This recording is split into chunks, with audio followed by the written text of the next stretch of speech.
The Emperor is dead.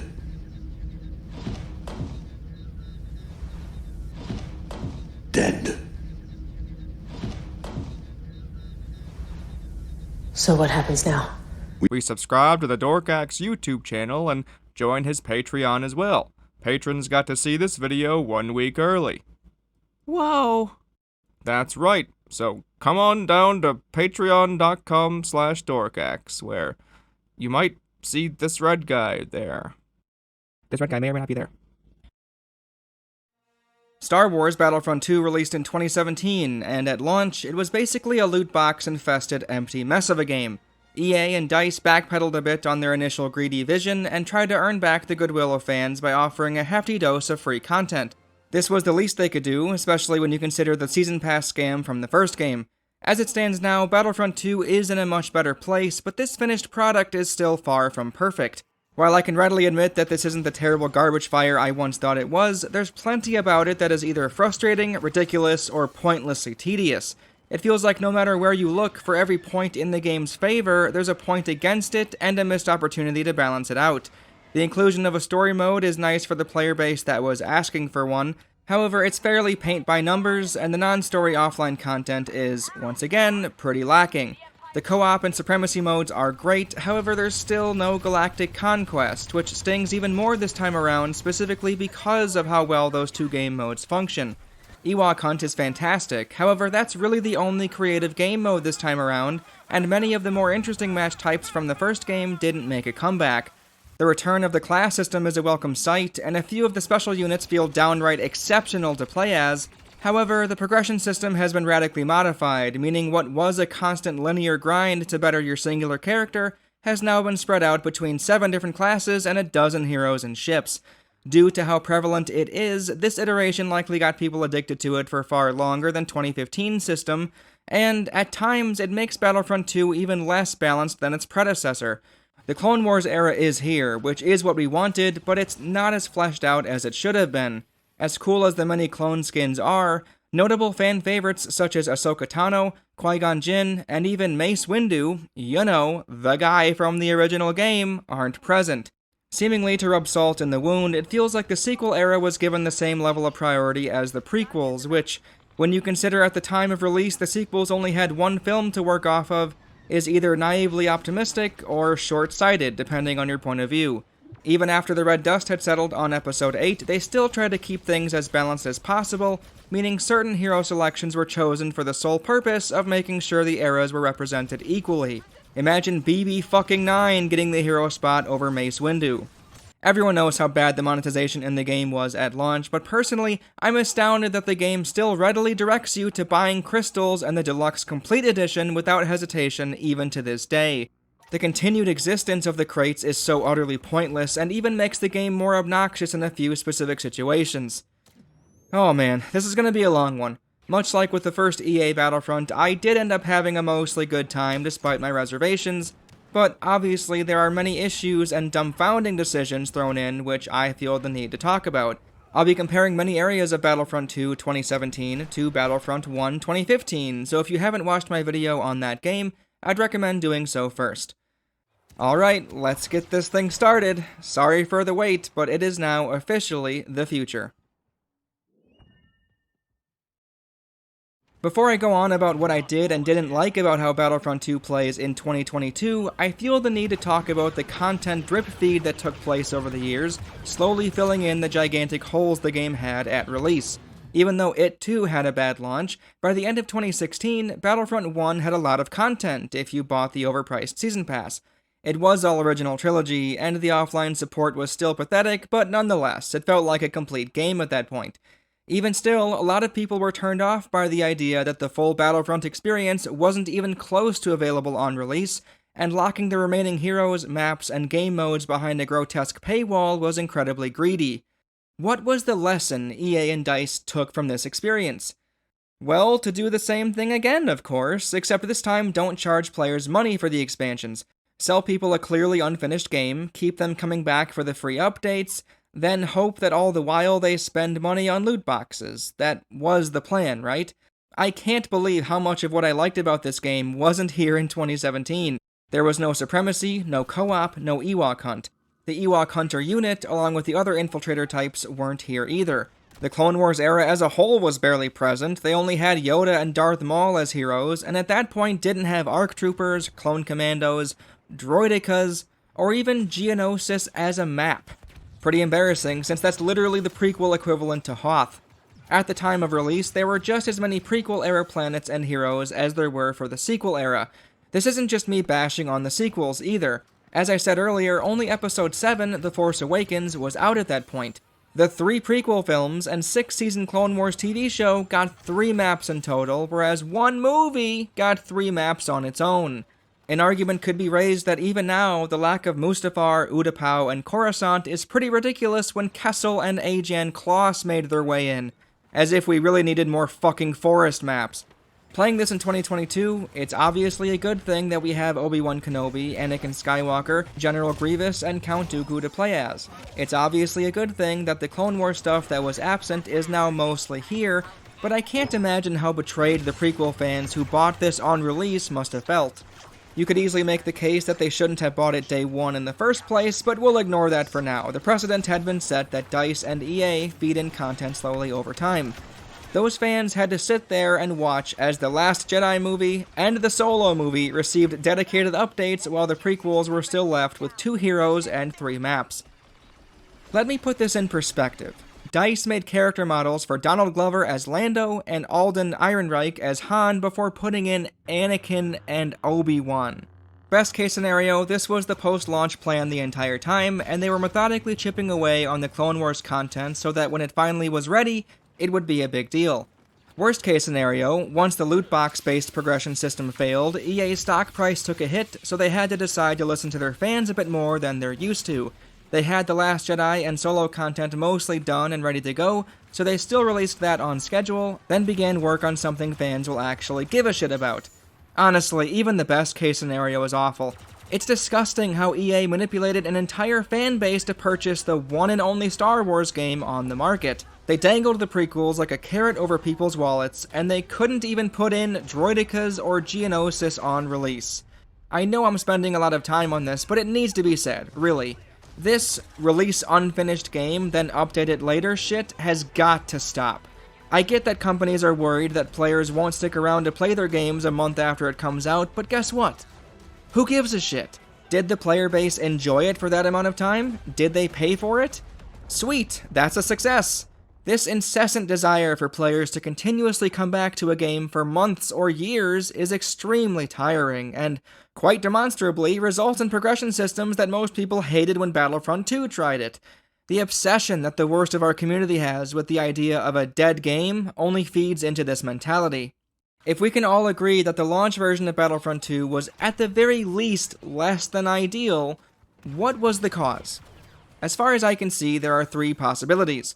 1. DICE are incompetent. I don't think that's what it is, since we can plainly see the game isn't awful as it stands today. This leads me to number 2, greed. Isn't it quite the coincidence that Battlefront 1 had to be released before The Force Awakens came out, and Battlefront 2 released right before The Last Jedi came out? Wow, is that good timing or what? I think this is mostly what it is. Imagine if this gigantic game was given proper development time and released in 2019 instead. 2019 specifically, as only then did the game genuinely come close to being what it should have been all along. Maybe, in that stretch of time between the 2 Battlefronts, EA could have released any other Star Wars game to hold people over. Instead, they sat on the license and put all their eggs in one basket, the one with microtransactions of course, which meant that they needed to get this game launched in the middle of a hype cycle. I don't put any blame on the designers, artists, programmers, or anyone who actually had a hand in creating this game. I'm sure they would have loved to ship out a product that had all the heroes, maps, modes, and classes we eventually got. In fact, maybe you could change the name of this one to EA is incompetent.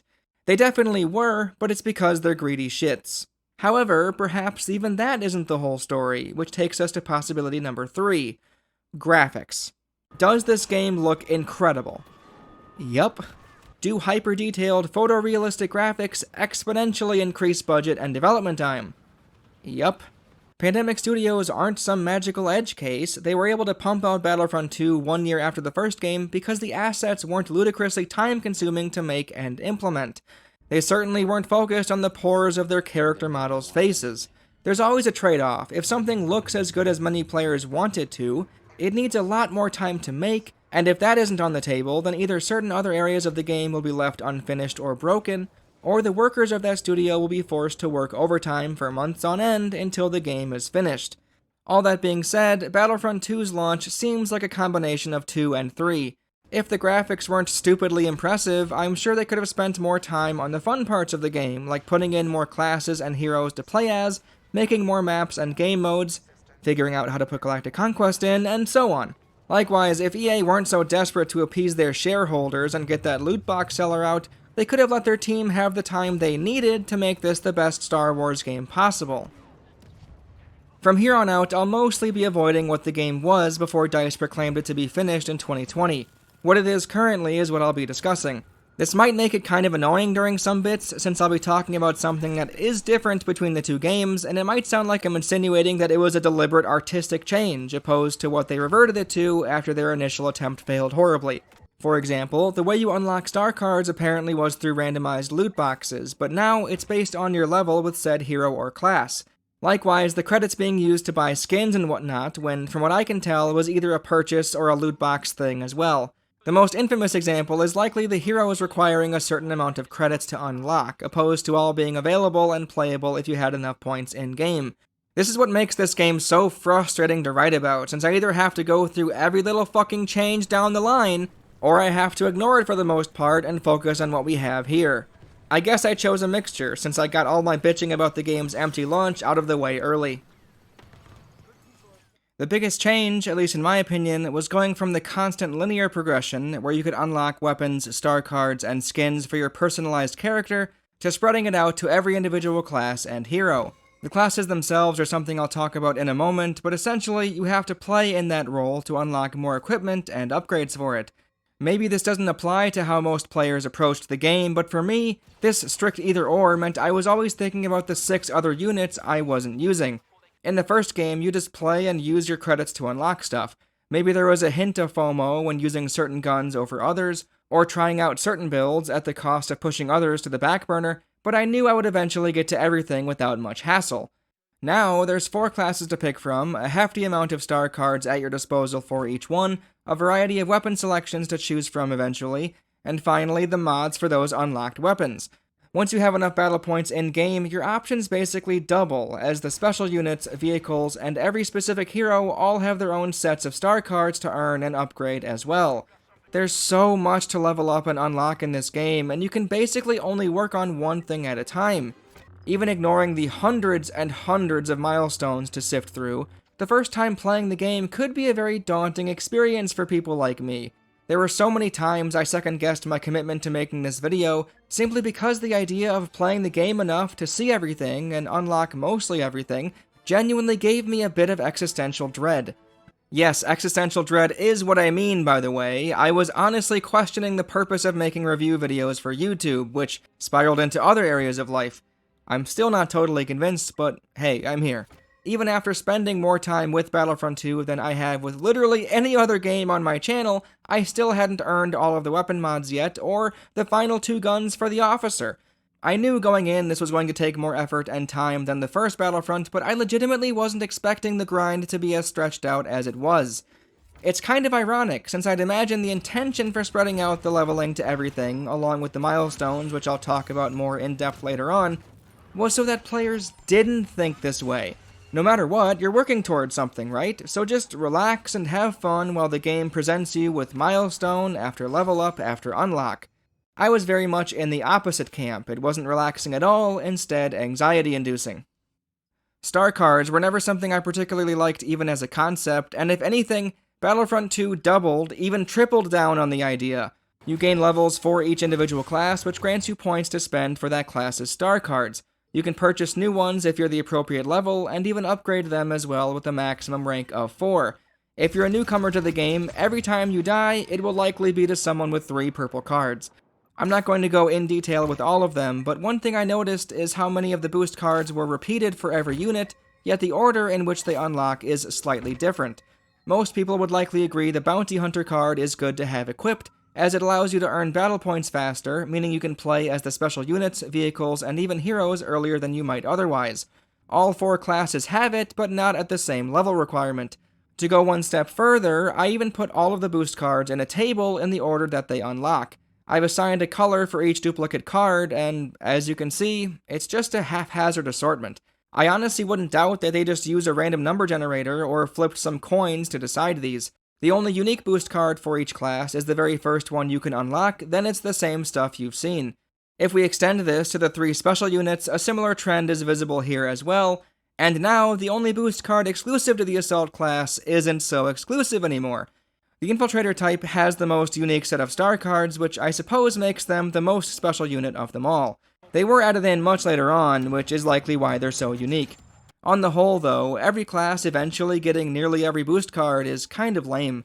The ability cards are all different, and of course the guns they can wield are exclusive to them as well, so the decision to pick a specific class is made to feel appropriately deliberate, but the boost cards seem a bit phoned in. Personally, I would prefer less of them overall if it meant less overlap between them.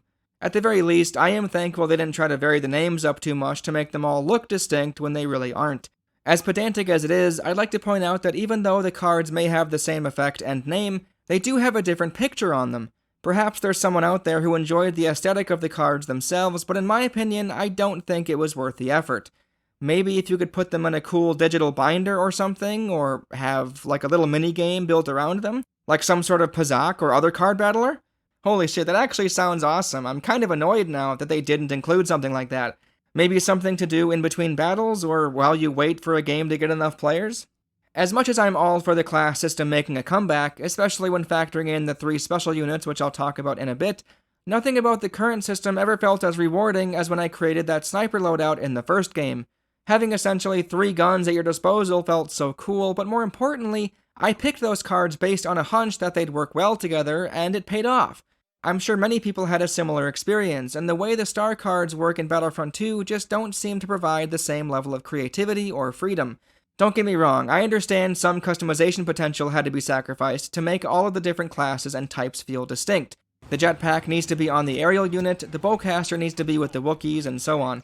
I understand, but when you consider that you may be locked from using a few pieces of equipment depending on the era you're playing in, it gets a little more irritating.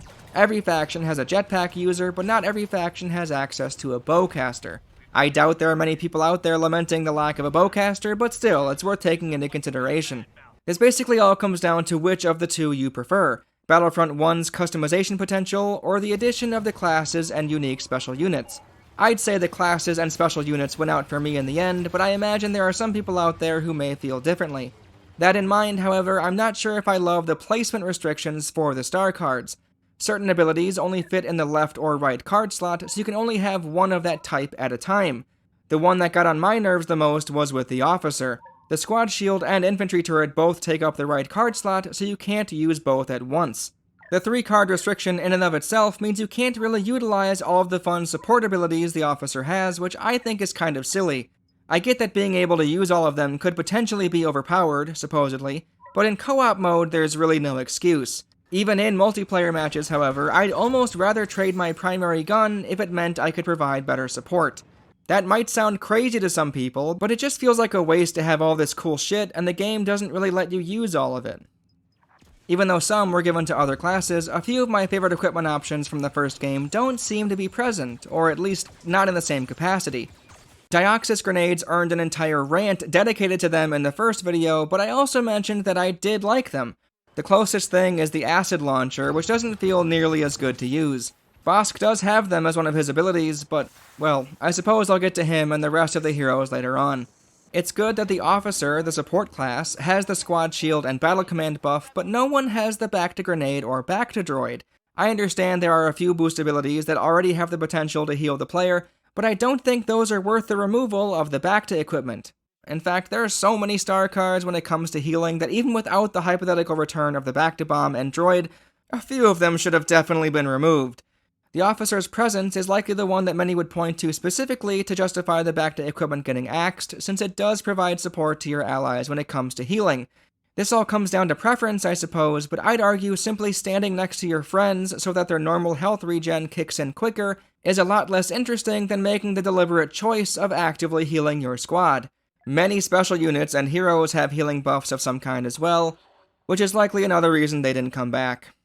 As far as the other power-ups that used to linger on the battlefield as pickups, the Thermal Imploder only being given to the Wookiee variation of the Enforcer class is kind of unfortunate, and it both feels and sounds a lot weaker than it did in the first game. The infantry turret being with the officer class makes sense, along with the squad shield like I've already said. However, it definitely feels like the places you can put a turret have been greatly scaled back. No longer will you spy one shooting at you from an odd angle, which I think is kind of a shame. The vehicle turret was given to the heavy and the smart rocket to the aerial class. The rocket feels like it was nerfed hard when making the transition from the first game, but the rocket trooper is one I'll talk about soon. The orbital strike was given to the infiltration class, specifically the one on the resistance faction, oddly enough, in addition to being an AT-AT ability. The disruptor rifle isn't something you can readily use besides during specific galactic assault sections, which is fine, I didn't like that one much anyway. Bosk now has the proximity bombs, meaning he's now the sole holder to 2 of the equipment options from the first game. The blaster cannon was essentially replaced with the less damaging and always in position variant on a few maps. Kind of lame, but at the same time, the heavy has a sentry chain gun anyway, and the other types of turrets here and there on certain maps add some variety, so it's not a bad trade-off. The deployable droids aren't in the game at all from what I can tell, which is also understandable since they mostly function as annoying mobile turrets anyway. The only thing that's kind of similar is Phasma's droid helper. I can appreciate the result of these changes, as no longer would anyone be waiting around just to nab an orbital strike, and you won't be in the scenario where you have to rely on random chance to provide you with the proper equipment to take down a vehicle. Is there a part of me that misses the idea that anyone could potentially obtain one of these cool items? Sure, but this does feel more balanced and helps differentiate the many classes of each era pretty well. When talking about some of the newer equipment, I like the thermal binoculars a lot for the Specialist. It functions like the Scout ones did in the previous game, but now you can also see enemies through walls and across the map. Something about spying on the enemy without being able to directly deal damage to them is very appealing to me. The scan dart from the Assault class feels similar, however, there are times where it just doesn't work. I've seen at least one thread complaining about it, so I know it can't solely be due to my incompetence. Very silly, it's almost not worth using with that bug still active. The sentry gun that the heavy wields feels fucking amazing. This is more satisfying than the blaster cannon, or even the chain gun in the original Battlefront 2 with the clone commander class, and that's saying something. The miniature combat shield the heavies have is also kind of endearing. It absolutely is helpful and worth using, but the size of it, oh man, I love it, it's adorable. I also thoroughly enjoyed the detonate charges, even though it was frustrating that I couldn't activate them while they were in the air, or while I took my last gasping breath. The Specialist repulsor cannon was also fun to use, as it simply knocks enemies down. I love utility weapons like this that make you think about your environment in some way. Every class begins with a specific starting weapon, and to unlock the others, you need to get so many kills with that unit in online sessions.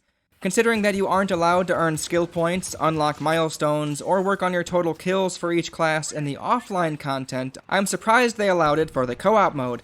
My conspiracy theory suspicion is that because it's an online-only game mode, the 4 players joining in a co-op session would be counted with everyone else, making the total online player count look better than if someone was playing offline to earn this stuff. The less cynical side of me says, hey, they just wanted to encourage jolly cooperation. Either way, I totally get it, but in terms of difficulty, it's so much easier to unlock these weapons and level up your units by fighting endless amounts of AI bots. I'm not complaining, of course, since this was the game mode where I had the most fun with the progression system, just kind of odd how advantageous it is compared to slogging your way through the real online game modes. In fact, because a few of the guns only unlock once you kill a certain amount of enemies in co-op, it almost makes no sense to play online without unlocking all of the weapons through co-op at this point. Perhaps that was the intention though. Co-op is where you learn the ropes, Supremacy is where you put it together, and Galactic Assault is where you test your skills. Either way, the more you play the game, the better weapons you get, but going even further, the more kills you get with those better weapons, the more mods you unlock for them, which in turn make them even better. I may be generalizing a bit, but I'd imagine most people would agree that the 4th or 5th gun is the best choice for each class, except arguably Assault. This snowball effect makes the online feel even less balanced than it did in the first game, which is something I thought I'd never say. It's not terribly time-consuming to purchase and upgrade the star cards, But the kill requirements for the different guns means you'll be cursing the name of whichever teammate stole your kill. Again! I can't believe they included this with the kill stealing problem still in effect. Yes, for many game modes, assists will count as eliminations, but once again, the challenges that require kills feature the exact same issue as I talked about in the first game. As far as I'm concerned, the unlockable weapons and mods for them are the most important part of the equation when it comes to having a good loadout, so this ludicrous grind to get the better guns and attachments just feels awful when in online matches. Not every mod is objectively an improvement, such as the always funny assault rifle flashlight attachment, but most are related to cooling rate and recoil reduction and other obvious enhancements, which benefit the people who play the longest. A criticism I've seen online that I don't agree with is that there aren't that many weapons to pick from for each unit. Considering that the classes in the original 2004 game only had one primary gun, I think 5 is plenty, and if anything, is a bit too much. I can't even imagine the choice paralysis that would set in if there were 7 or 8 guns per unit, dear fucking god. Imagining 500, 600, and 700 kills to earn them also makes me shudder at the thought. That being said, I was kind of bummed to see that one of my favorites from the last game, the EE3 and 4, weren't available to pick. Instead, it was assigned to the Specialist, and they can only use it when they activate their infiltration ability. Boba seems to have a version of it as well. The Cycler Rifle is no longer a star card, it's a primary gun for the Specialist. I was initially okay with this decision, however, once I saw how much they nerfed it, I questioned the purpose of even including it. Not only is it far weaker than the star card iteration in the previous game, but it can no longer shoot through shields. I don't care that it never made sense in the first place, it was a fun gimmick that gave more functionality to that gun. Considering thermal binoculars work on droids, the commitment to realism argument doesn't really land for me. In before, there's a lore reason why droids give off heat. Without the shoot-through-shield effect, it's essentially a garbage selection until you get the cooling mod for it.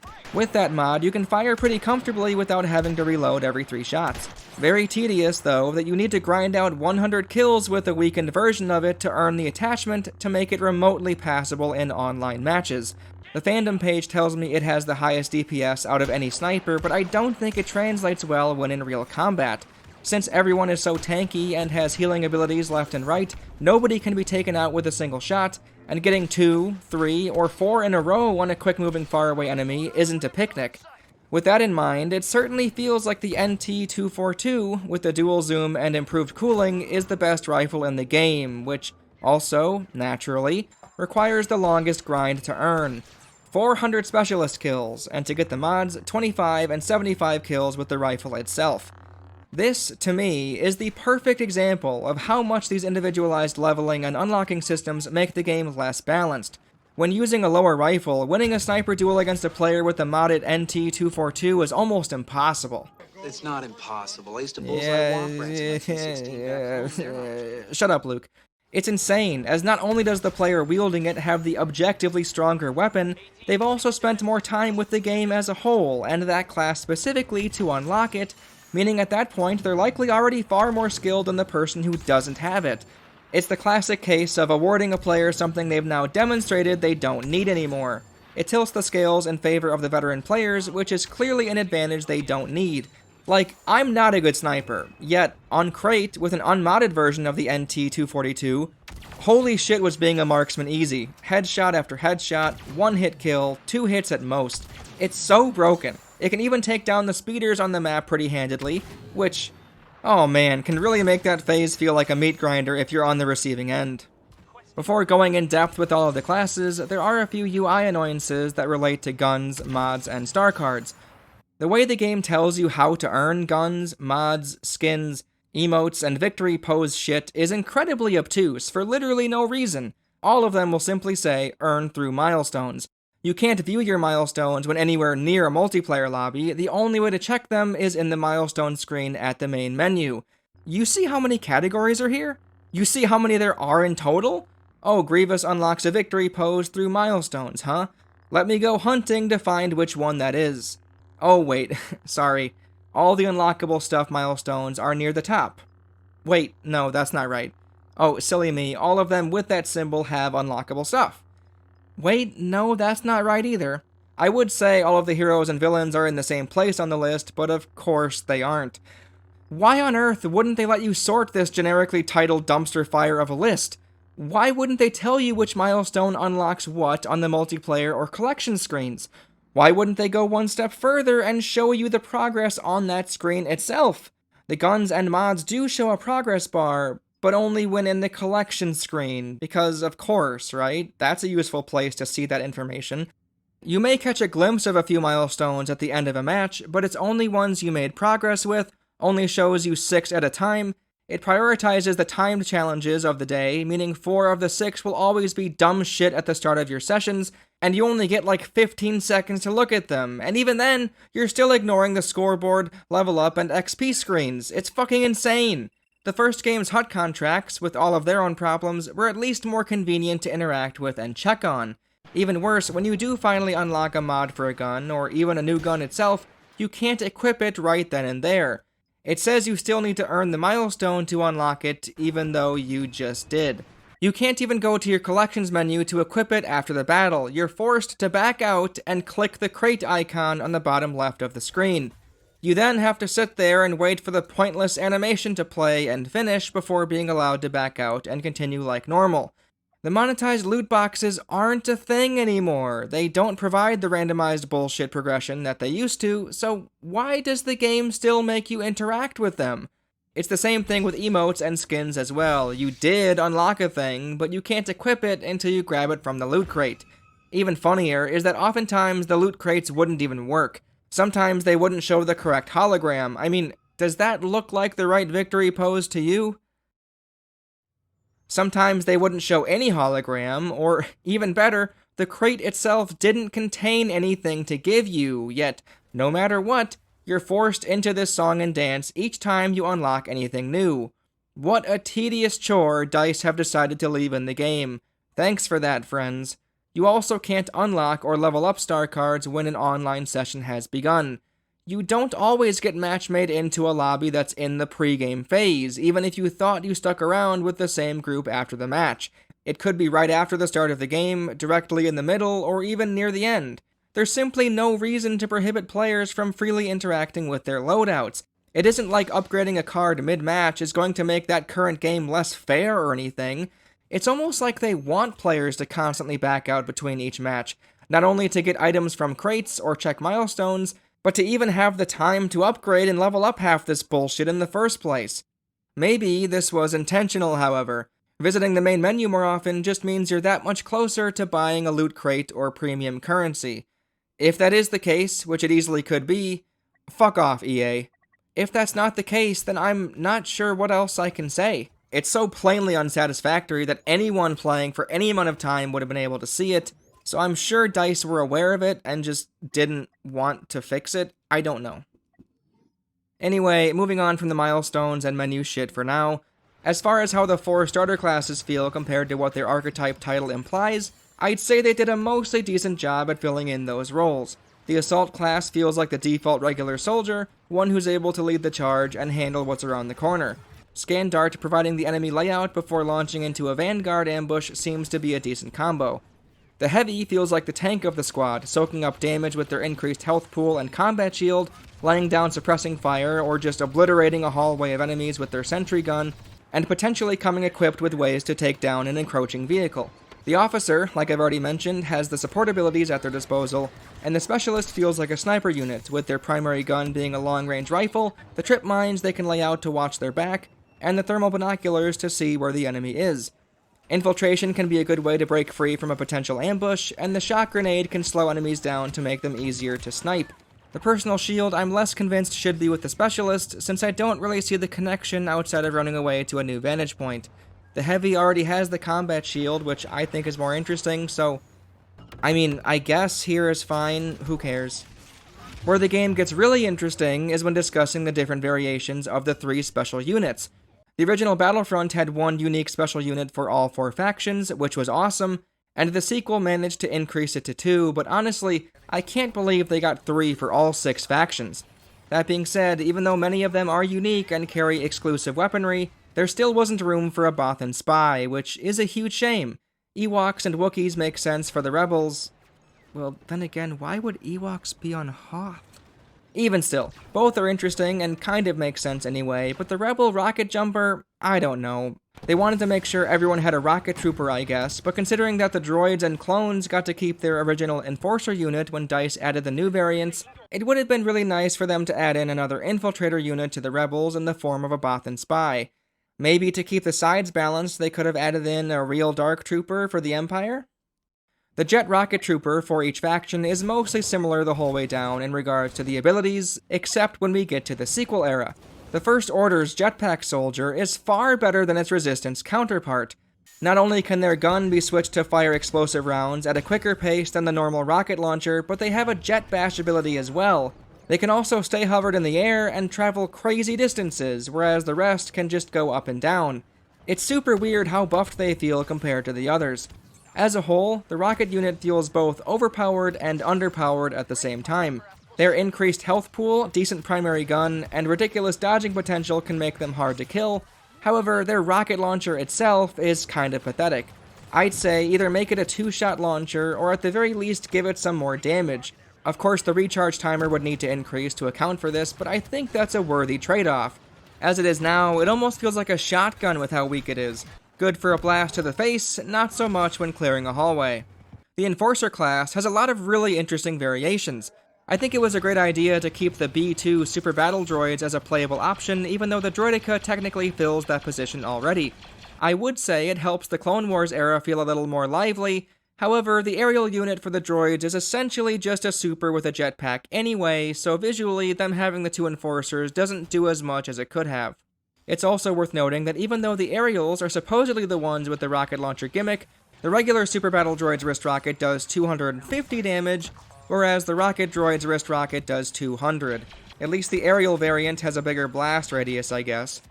The Droideka feels very similar to how it plays in the original games, except now you have the option to roll faster, which is a welcome change.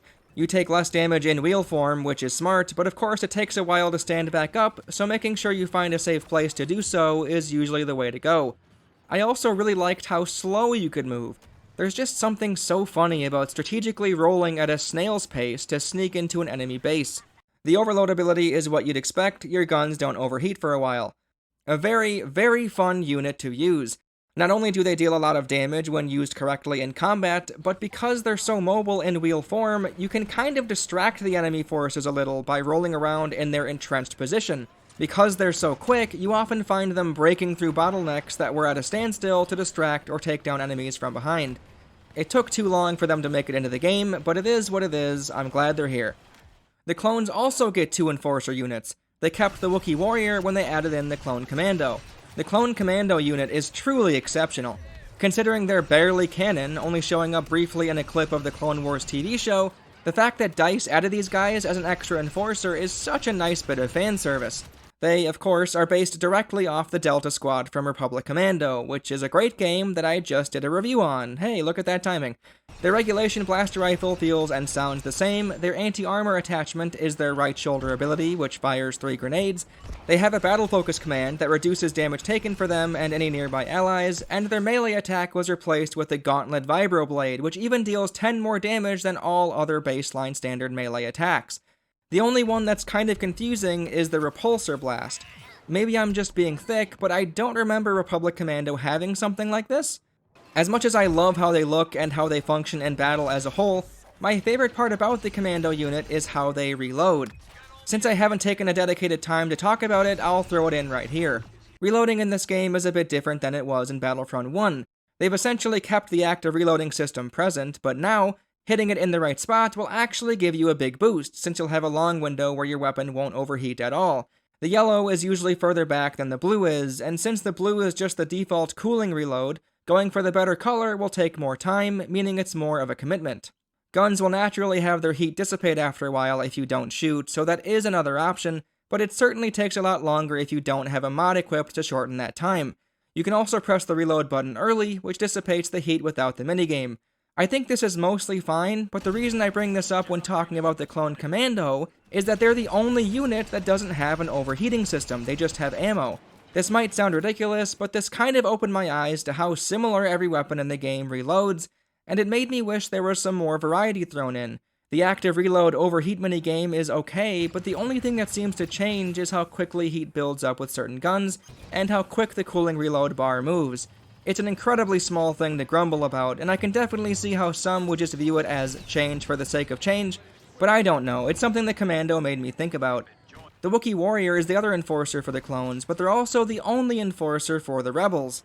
Maybe some Bothan spy or something would have worked here as well? That was a really bad cough impression.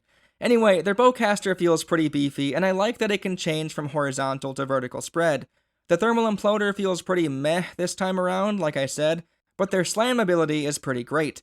I know Chewie had it in the previous game, and I know I said it in the last video, but still, Wookiees having some visceral melee attack feels right. I'd prefer them ripping their opponent's arm off or something, but whatever, this is fine, I guess. The knockdown is extremely helpful in certain situations, like when close to a death pit or when heroes are nearby. Their middle ability is essentially the Droidekas one, Overload, just prevents heat buildup for a while. That's a pretty standard power, it seems. DICE must like throwing it in there when they don't know what else to come up with.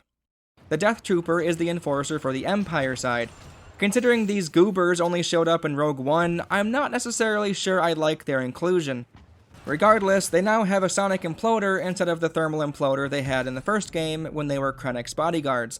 Their Fortify ability just grants them a big health boost, which is pretty boring. Apparently this is what the Wookiees had as well in place of the slam before one of the last updates to the game, which is crazy to me that they thought putting in a Wookiee without a visceral melee attack would make sense. Like, I just commended them for it, but for 2 years the Wookiee just had a boring health buff? Oh man. Either way, the last ability for the Death Trooper is, you guessed it, Overload, which is the same thing we've seen a few times now. Overall, a pretty boring unit all things considered. Their gun feels good to use, but I don't know. The combination of the Rogue One origin and their lack of anything that piques my interest leads me to avoid these guys for the most part. The Ovisian Gunner is the enforcer for the Resistance. Their primary gun is a sentry, much like the sentry from the Heavy. They can turn theirs into anti-armor mode, however, which can shoot 4 big splash damage dealing blasts. Not too shabby. They can do a charge attack, which knocks enemies down, which isn't as good as it could be considering the enemy gets back up before your animation is done with. And their final ability is, guess what? Well, they don't explicitly have Overload, but it does prevent overheating, and even cancels out your current heat buildup, which is actually totally rad as hell. It's called Defensive Stance, and its main gimmick is it heals you and your nearby allies for every kill, and even a small amount for every hit. Lastly, for the First Order, there's the Flame Trooper, and surprise surprise, they're beefy as all hell. Not only do they have more base health than any other unit I've talked about so far, but they also have Fortify, so they can buff their health to essentially 575, which is absolutely insane! Since their main weapon is a flamethrower and not some type of blaster, Jedi heroes can't block their primary gun with their lightsaber, which, I mean, wowee, is a big plus for them. Their grenade is the Incendiary Imploder, which deals a bunch of fire damage and causes flames to linger on the battlefield for a while. Naturally, because of course they do, they have the Overload ability as well. I know I'm being a little cheeky with my constant jokes about the Overload ability, but truly, the fact that so many of these units have their own personalized stuff is great. That being said, it is still fun to goof at the continued reuse of a few of them. I think a good way to explain why they're so underwhelming is by looking at the infiltrator types. All of them have some sort of tracking ability where they can see enemies highlighted through walls and such. Even though it's functionally similar, all of them work a slightly different way and even look distinct. It's a really nice touch. Maybe the fact that they were added in a year and a half after release just goes to show how much fun DICE can have with creating things for this game when they're given a little more time. The ARC Trooper feels so good to play. His dual DC-17s feel almost overpowered, and his shock trap is incredibly useful, even against villains. He can search for nearby enemies with his helmet scanner, and can charge up his pistol shots into a power blast. His right ability simply changing from 1 pistol to 2 felt underwhelming at first, but the versatility on offer, plus his other equipment, make him one of my favorite selections. The Commando Droid is another powerful selection. Their gun has no drop-off in damage when firing from long range, or so I'm told by the fandom page, and their abilities all work really well together. Throwing down a smoke screen and activating your thermal vision to shoot faraway enemies is a pretty natural combo. The thermal vision itself is so freaking cool looking, and it apparently scrambles nearby enemy radars as well, which I suppose is a nice bonus. The Vibro Sword feels a bit weak, but it does deal more damage from behind and on the third strike of a combo as well, so I guess it balances out. It homes onto enemies far better than a certain spy unit, but we're not there quite yet. The ISB agent for the Empire is my least favorite of the bunch. Her dual pistols don't feel nearly as good as the ARC Trooper's does. The assault training ability, which increases her sprint speed and grants a damage reduction while sprinting, seems pretty dumb. There's a milestone to melee kill however many enemies while it's active, which doesn't make any sense to me since her melee strikes aren't buffed. If that were the case, then yeah, sure, but nope, she just runs fast. More often than not, I would simply use it to get back to the action quicker when loading in from the way too far away default spawning position. Her scanner doesn't have a range, which is pretty cool. It highlights the closest 4 enemies wherever they are on the map. It can supposedly increase to 10 enemies if you get enough kills in one life, which is neat, but something I never saw since I hated using her. Her last ability is Double Your Effort, which is an interesting take on the officer's battle command. It regenerates nearby allies' health, and her health as well, but only when a teammate receives the buff. It basically prevents an ISB agent from using it only on themselves. Very, very strange to give that specific buff to the same unit that has the sprinting ability. Even more, that buff doesn't just bring back health, it regens base health. This means heroes can get their true maximum health bar back by simply having one of these gals around. I'm overall just very confused when it comes to the ISB agent. Maybe they were meant to tag along with villains to heal them, and that's why she has the sprint to keep up with them? I don't know. Plus her spawn screen taunt where she cracks her knuckles is very annoying.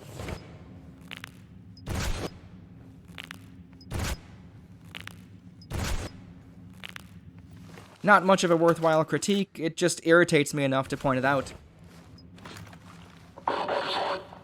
Moving on from my least favorite, we have my favorite, the Ewok Hunter. Guys, gals, and NBs, let me tell you a little story. I hate Ewoks. The end. Well, that all changed with Battlefront 2, as these absolute units are fucking rad as all hell. Their version of an enemy scanner is called Hunter's Instincts, which not only allows them to see enemy units, you can also see their footsteps, and you can sniff out which ones are closer to death. Yellow soldiers are at full health, and red means they're wounded. Oh my god, so fucking cool.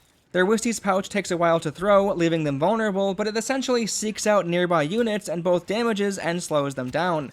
Their horn is a great buff all around. It grants 50% damage reduction to the Ewok, increases their bow hipfire damage, and their melee damage with the spear.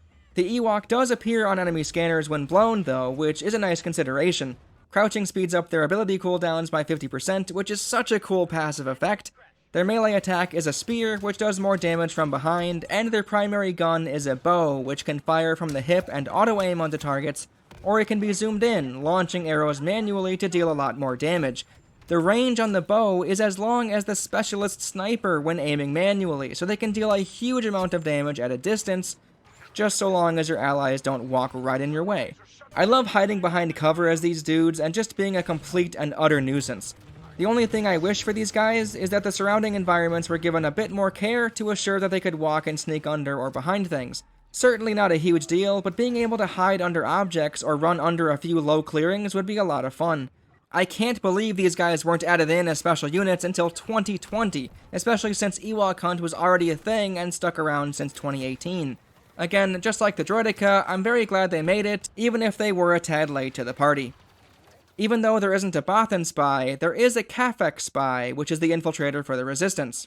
I'll be frank, I didn't know what this thing was, and I still didn't even after however many hours of playing. I only know now that they're from the Rise of Skywalker because I have the fandom page open while I write this. Rise of Skywalker. Oh boy. I'll be talking about the sequels again during the map section. For now, right, the Cafex spy. I was initially pretty down on the spy, but after giving them some more time, they've kind of grown on me. Their gun is very strong against regular soldiers, and even has a rapid-fire option. It takes a while to switch to, though, which isn't really conveyed well with their animations, it just looks like their gun doesn't work for a second. They're oddly tanky, even though they appear, I don't know, pretty normal? Kind of silly, actually, that this dork has more base health than a Wookiee does. Fucking sequels, man. Their scanner is a beacon which they can throw out, and if you're in an outdoor area of a map, can call down an orbital strike. except the orbital strike team, the guys in charge of aiming and firing from above, are incredibly accurate, almost to a fault. The radius on this thing feels really tiny, but considering how quickly it recharges and the splash damage, it balances out well enough. Definitely a neutered version of the pickup from the first game, but not irredeemable or anything. I wish I could say the same for their truncheon attack, which they outright stole from Jin Urso's moveset in Battlefront 1. It feels terrible, doesn't deal much damage, recharges way too quickly, and barely homes onto enemies nearby like it did in the first game. It's a bit shit. The First Order counterpart is the Sith Trooper, the red guy, whose helmet is so cool and epic that it deserved the front and center position. Oh yeah! oh yeah! Ugh. Funny how a guy with all this armor on has the same base health as the Cathek spy. Crazy stuff. I don't love the Sith Trooper, and that's mostly because they feel pretty overpowered. They're a tank, have a really good weapon, which also has a crazy strong secondary fire, and their Oppression Grenade, which is a shitty edgelord name for it, deals a decent amount of damage while also preventing enemies from healing for a short amount of time. They can scan for the nearest 4 enemies, and because they're already so fast, their combat rush ability makes them one of the faster units in the game. I don't know, it feels like they dominate when indoor compared to the Cathek spy. That seems to be the case for the entire Age of Resistance, actually, that the First Order has the better selections. I mean, their aerial is basically the best in the game for some reason, and the other two are extremely tanky and powerful as well. I really don't understand it, but then again, I don't understand the First Order to begin with their super shiny ships and their clearly better vehicles and equipment. Like the Empire, in all their glory and tax dollars, had to spend decades working on the creation of a Death Star, and barely got a second one underway, only for the First Order, whoever the hell they are, to come in and make a Death Star no problems that's like 50 times as big, in a fucking planet! Forgive me for ranting, but fucking hell, J.J. Abrams. I'll talk about that nerd again in the map section, so stay tuned for that. When it comes to the vehicles you can select, I don't feel the need to go through them meticulously, but I do have a bit to say about them overall. Instead of grabbing pickups on the map to play as a vehicle like before, when you die, you can spend your battle points to spawn in with them. They're only in select game modes and are locked to certain phases of the battle as well. I think I speak for most people when I say, fucking hell man, why can't they just be on the map and we can choose to pilot them ourselves? You can hop out of the land vehicles and keep playing as the class you played as prior to this, but when you do, it blows up. Surely this isn't a creative decision, right? This has to be some kind of limitation, maybe due to the engine? I've heard this is how it goes in Battlefield games as well, so my money is on that. I do think this is a big negative though, as it rewards the players who die in the vehicles with another go-around immediately if they have enough points. This is a problem with the heroes as well, which I'll get to in a moment. Because vehicles are so cheap, usually 200 to 400 battle points, and the battle points you earn while in a vehicle aren't reduced drastically like they are for the special classes and heroes, you can easily find yourself in a loop of picking a vehicle, playing until you die, picking the same vehicle, and repeat. You could argue a similar thing might happen if you let vehicles return to the map after they explode, since the newly spawning player would be nearby, but at least that way, players who are still alive don't get punished for deciding not to respawn every 10 seconds. It's just a stupidly broken system, all things considered. Especially odd since the Tauntauns are a mount that you can choose to ride while on the battlefield. I couldn't believe it when I saw it, but yeah, if you aren't a special unit, hop on and go have fun. I do mean that too, since Tauntauns seemed surprisingly strong. Maybe players just weren't used to a dude charging in with one, I don't know. I don't think they have a defined vehicle type, but if I had to choose, I'd likely say they're in the speeder category, which makes them the best speeder in the game as far as I'm concerned. Seriously, besides the times where you see a speeder bike dingus causing chaos in your area, most vehicles of that type are pretty ass. You could say that it shouldn't matter much, since they're visibly meant for speed, meant to carry you from one side of the map to the other. Well, that gets harder to believe when you get one of these gigantic dump truck things. Honestly, every time I use it, I maybe get one kill with it before I blow up. Every time I see an enemy trying it, they flounder around and we destroy it easily. They're so bad, and because you can't fit more than one person in at a time, they're even less functional than the skiffs in the first game, the ones I made fun of so long ago.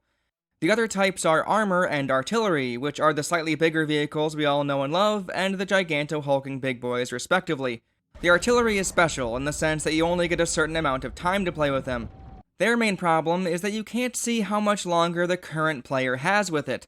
Maybe this was deliberate, so as to prevent players from just staring at the timer while hanging out on the spawn screen, but if that's the case, this worked backwards from how they intended. If I saw that a player had 80 seconds still, or whatever, I'd likely pick a different class and keep going. Because I don't know how much time is left for them, I may sit there and wait, all the while my commitment to that decision grows with every passing second due to the sunk cost fallacy. I don't understand how someone in my position can so easily see how this would be a problem, whereas the people in charge of deciding whether or not to patch certain things or update the game can't. Do the higher-ups play the game, like, at all? My other problem with them is that it seems pretty clear that the new person playing as the artillery got left with the cooldowns from the last person's usage. I can understand the argument that the vehicle itself needs to have consistent cooldowns, otherwise when a player switch happens, the AT-AT could use 2 orbital strikes in a row or what have you. That being said, it feels pretty cheap to only get a certain amount of time with this big monster of a vehicle, and part of your time is stolen from the previous player.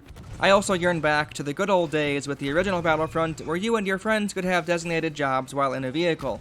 Instead, you use one of your abilities to pilot a different turret or gun on it.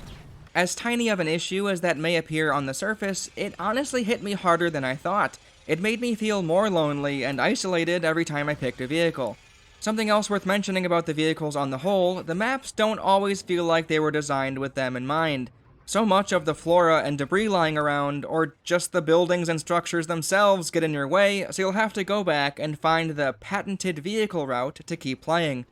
All 3 of the categories, except the Tauntaun I guess, have unlockable star cards as well, which I think is a pretty needless inclusion. You so rarely interact with them, so really all it does is add to your checklist of things to level up.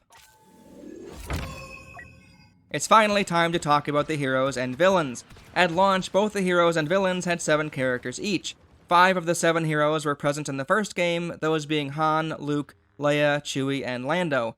Yoda and Rey somehow being enough to represent the prequels and sequels for the light side all on their own. 4 of the 7 villains were present in the first game as well, those being Vader, Emperor, Bossk, and Boba Fett. Darth Maul and Kylo Ren holding the fort down for their respective eras, and Iden Versio, the main character from the story mode of this game, replaces Dengar, I guess. On release, the ratio of original trilogy content to prequels and sequels was pretty out of whack. However, I don't blame the studio for bringing all the more important characters over. If this is all 3 eras, then they kind of need to be here, and since DICE already had those character models and animations made, yeah, I get it. Although the idea of Iden Versio getting the nod in place of others is a little ridiculous, it is what it is. I've already mentioned that a few of the later selections were a bit of a stretch as well, mostly BB-8 and 9. Now, I can understand the idea of wanting to put in wacky selections to make things a bit more varied, don't get me wrong. I've played fighting games enough to at least understand the desire of picking an unorthodox choice to make the cast of characters more diverse. I get it, but again, this is the only big Star Wars game out there. There's no Battlefront 3 for some reason, so this is it. This is the game people are playing long after release. Why not include Mace and Qui-Gon? Why not put in Ahsoka and Asajj Ventress? Too many lightsaber heroes? If that is the argument, I don't understand how anyone could make that claim with a straight face. There's currently 5 lightsaber characters on both sides, so in heroes versus villains, it's already enough to make a full 4-person team, so it's not as if adding in a couple more would drastically change anything there. Most game modes cap out at 2 or 4 heroes active at a time as well, so again, it's not going to increase the maximum number of lightsaber users at any given moment. This is also why I don't buy the idea that the number of heroes and villains needs to be balanced on both sides. 4 at most is what you're going to be seeing, the only thing it will do is give more choice to one side, but at that point, the villains already have 11 to pick from anyway.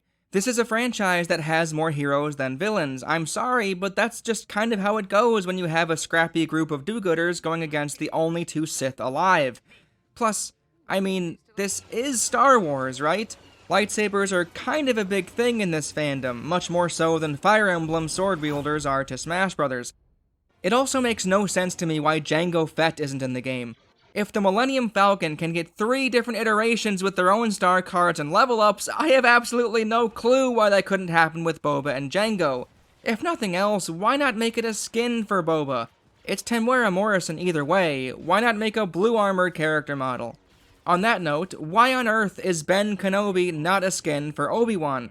It was baffling that he didn't make the cut the first time, and it's even more baffling that he didn't make the cut the second time.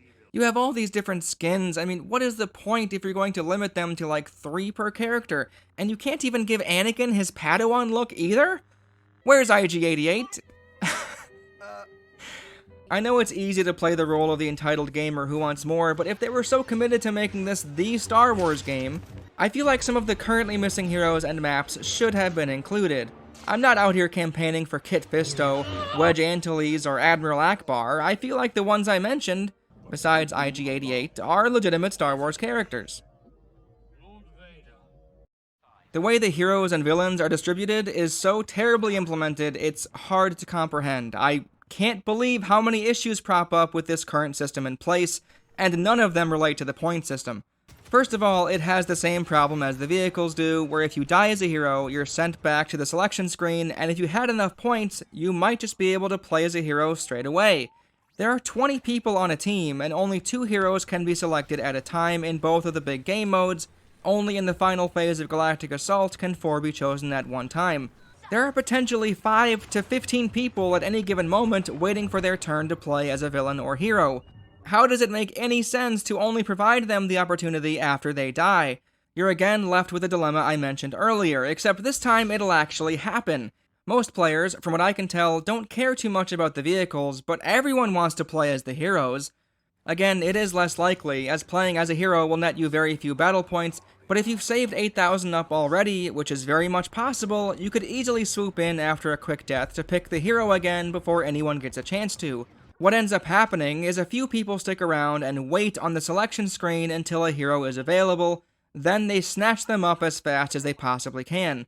I've done this rodeo quite a few times, since I needed to get footage and experience with them, but considering the fact that there are a ton of milestones for each individual hero, and they're just the most powerful units overall, of course you're going to have a handful of players doing this.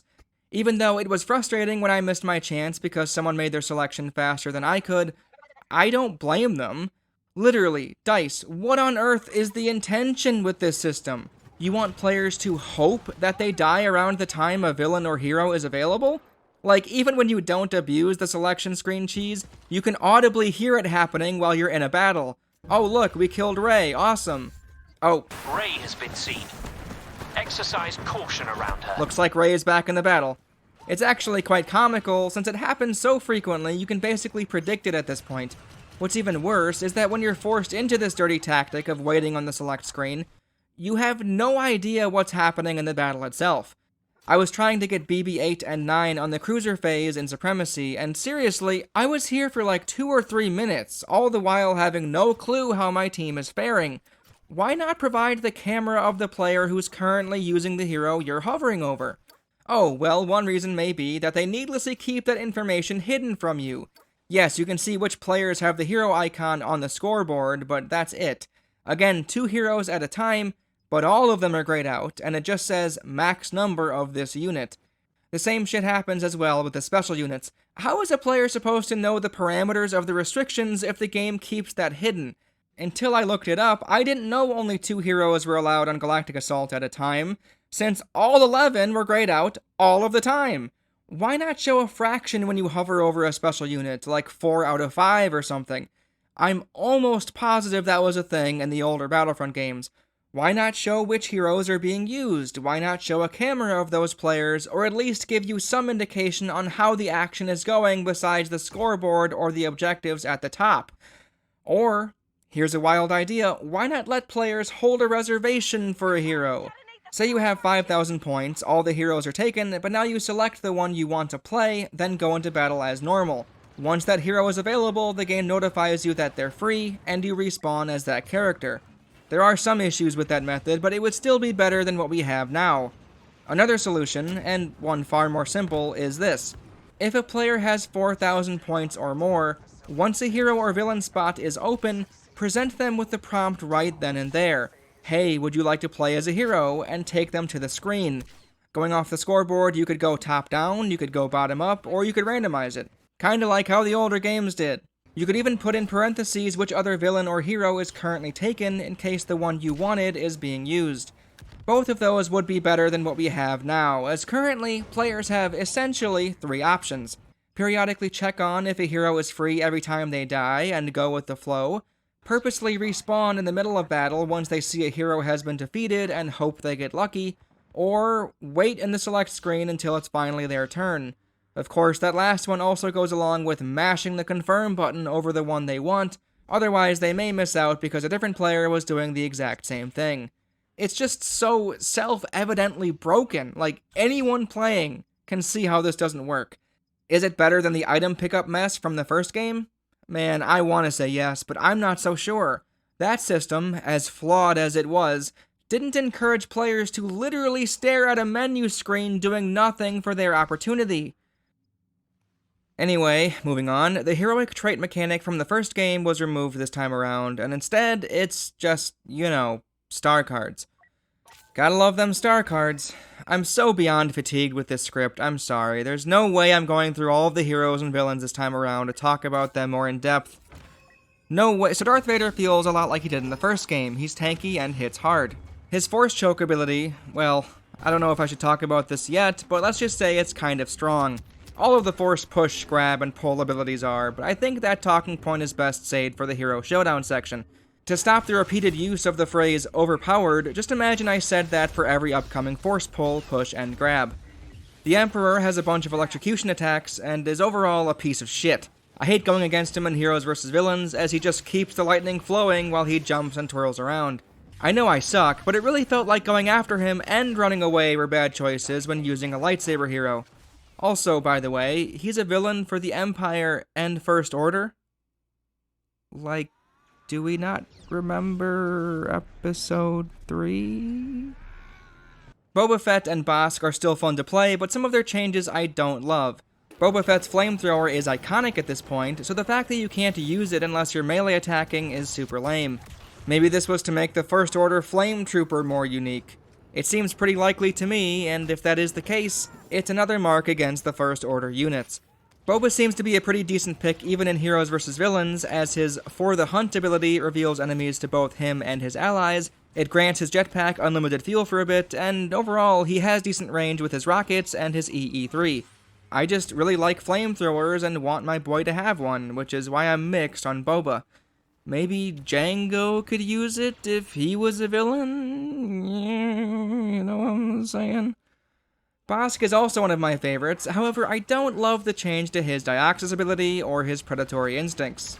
Instead of being a good escape tactic, while also getting a boost in case you wanted to clear a gap, Bossk just throws a Dioxis grenade. I do like the Dioxis, as I've said before, so it isn't terrible, just not quite as interesting as how it behaved in the first game. His predatory instincts still grant him thermal vision, but now they force you to use a grenade launcher during the time limit you're given. Don't get me wrong, it's a blast to use, but I really like the thermal vision, so having that on a timer is kind of a buzzkill. It's pretty interesting that he's the only hero or villain that heals himself back to his maximum health, whereas others don't get all of theirs back. One of his star cards can even turn his Dioxis gas into a sanctuary of sorts, as it regens his health when he stands near it. The Relby has been altered as well, and it took some getting used to, but I ended up preferring this game's iteration compared to the first game's. Zooming in won't deal as much damage if you fire right away, but if you wait until the circle fills up, it has a ton of power. Like before, Bossk is really fun to play as, and he may just be my favorite Trandoshan to ever exist. He and Boba can hold down the Bounty Hunter fort for Dengar and IG-88, I suppose. Iden Versio... she's a villain, alright. Not much to say about her, but she's here. She's apparently decent. She, for some reason, is the sole owner of the pulse cannon, so I guess she's got that going for her. I understand they wanted to make their main protagonist of their game more valid by including her as a playable hero, but when you factor in, again, the others that didn't make the cut, it stings a bit. Plus, her as a villain? I mean, for most of the campaign, she was a babyface, so it feels kind of strange to see her alongside Kylo of all people. Darth Maul is in the game, and he's pretty neat. With his quick movement speed and his spin attack, he's very agile on the battlefield. He has a lightsaber throw like he did in the original Battlefront 2, which is good, and he has a chokehold, which is of course very strong. I've seen some wizards out there utilize one of the star cards to make his lightsaber throw distance increase, thus being able to hit an opponent after throwing them with the force choke. I'll admit that I'm not that good, but good on ya if you are. If I'm being perfectly honest, Kylo Ren is a complete letdown for me. They didn't let players pick a shirtless Kylo? Why? Embrace it, EA, just go for it. His no mask, mask, or broken mask options are just pathetic. While I'm on the topic, the Emperor's red robes are beyond preposterous as well. Fucking Rise of Skywalker. Jesus Christ. I'm the spy. Anyway, he plays decently enough. He has a very strong pull attack, a freeze, and a frenzy. All of the powers make sense, and the freeze in particular is kind of hilarious. If you're frozen as a hero in a regular game mode, oh boy are you a good target to shoot for. The frenzy feels better than the shitty truncheon attack from the Cathek spy, and the origin of this move is pretty cheeky. Like, it has to be the scene where he freaks out and slashes the wall, right? As much as I think Phasma is a joke of a character in the movies, she's pretty good in this game. I particularly like her staff strikes and the sentry droid she can plop down. Her top ability is a boring health boost. Boring! Why is she shiny, and why does she have a cape? Why did Abrams and Johnson do her away much like Lucas did with Boba Fett, in a completely underwhelming fashion? Why did Johnson okay the line where Finn calls her Chrome Dome? Oh god, it's the worst line of the sequels, and this is coming from a guy who liked The Last Jedi. Let's go, Chrome Dome. General Grievous is so adorable I want to pet him. It's like he tries so hard to be a villain, to be evil, but everyone just looks at him and laughs. Poor guy. Oh shoot, I forgot I'm critiquing a video game here. I mean, I'm sorry, but he has an ability where he crawls on the ground, right? Just look at the icon they made for it. It's so ridiculous. They had to have been going for laughs when they designed that, right? Anyway, the Claw Rush is supremely helpful in duels as it knocks the opponent over and deals tick damage. His thrust attack is pretty decent, as it seems to home on to the nearest enemy, which means if a Jedi is doing flippy tricks, you'll still be able to get them. The twirly, unrelenting advance is a really nice visual, but I could almost never get it to work in my favor. Count Dooku seems to be designed for battles against other lightsaber users. He has more stamina than most other heroes, and can dodge an extra time compared to everybody else. His duelist ability quickens his attacks and makes them stronger, while his expose weakness makes targets take more damage from him overall, while also removing any health buff they had. Even though I absolutely suck with him, he's very enjoyable to play as. I like picking him. He also has an outfit where he's in his pajamas. Yep. I think it's easier to talk about both BB droids at once, so BB9 will have to wait while I go through all of the light side first. Luke feels very similar to his old game self, as he's very fast and can even use his rush ability to go even faster. Both of his other powers are force push related, and yeah, both are pretty decent depending on the circumstance. Leia is still one of my favorite heroes, even if she's far less interesting this time around. Because power-ups aren't a thing anymore, she can't produce those for other players. Because the class system already exists, she doesn't allow others to play as the unique Honor Guard unit. She still has the shield, can use a rapid-fire blaster rifle, and now has thermal detonators to throw. I remember having a fantastic time playing as her in a Heroes vs. Villains match where we camped out in the desert with my shield, and I'd pick off a few from far away, or use the rapid-fire shot to shred a few of them while they were dueling. Fun stuff. Not as much of a support hero as she was in the previous game for the regular troopers, but still. Han is Han. Not much to say about Mr. Solo. Similarly, I don't have much to say about Chewie. He's decent, his charge slam can knock down villains, and yeah, moving on. Lando is now the sole owner of the X8 Night Sniper, which I suppose makes sense. He has a smoke grenade this time around, which goes well with it, and it even prevents lightsaber lock-on attacks, which is obviously good against villains. Lando has stolen Greedo's auto-fire ability from the first game, where he shoots 5 enemies in a quick flurry. He also comes equipped with a Disabler, which is throwable, stuns targets when detonated, reveals enemies to Lando, removes Lando from enemy radar, and scrambles their radar as well. I don't know why I typed and read all of that, because I don't have any opinions on it. It's another radar thing, yay. Yoda is a really tiny dude who does a bunch of flippy shit. I sound like I'm Kevin Nash describing the Cruiserweight division. His Unleash ability is really cool. Essentially, it's a force push, but it's only as strong as how many blaster shots he's absorbed with his block. This makes him pretty different from other lightsaber users, as they all deflect the shots back. Apparently, if he absorbs Dooku's lightning ability, he'll shoot out the lightning as well, just like an Attack of the Clones. Super neat detail. His presence power also paints him as more of a support hero, since he instantly heals himself and the allies around him.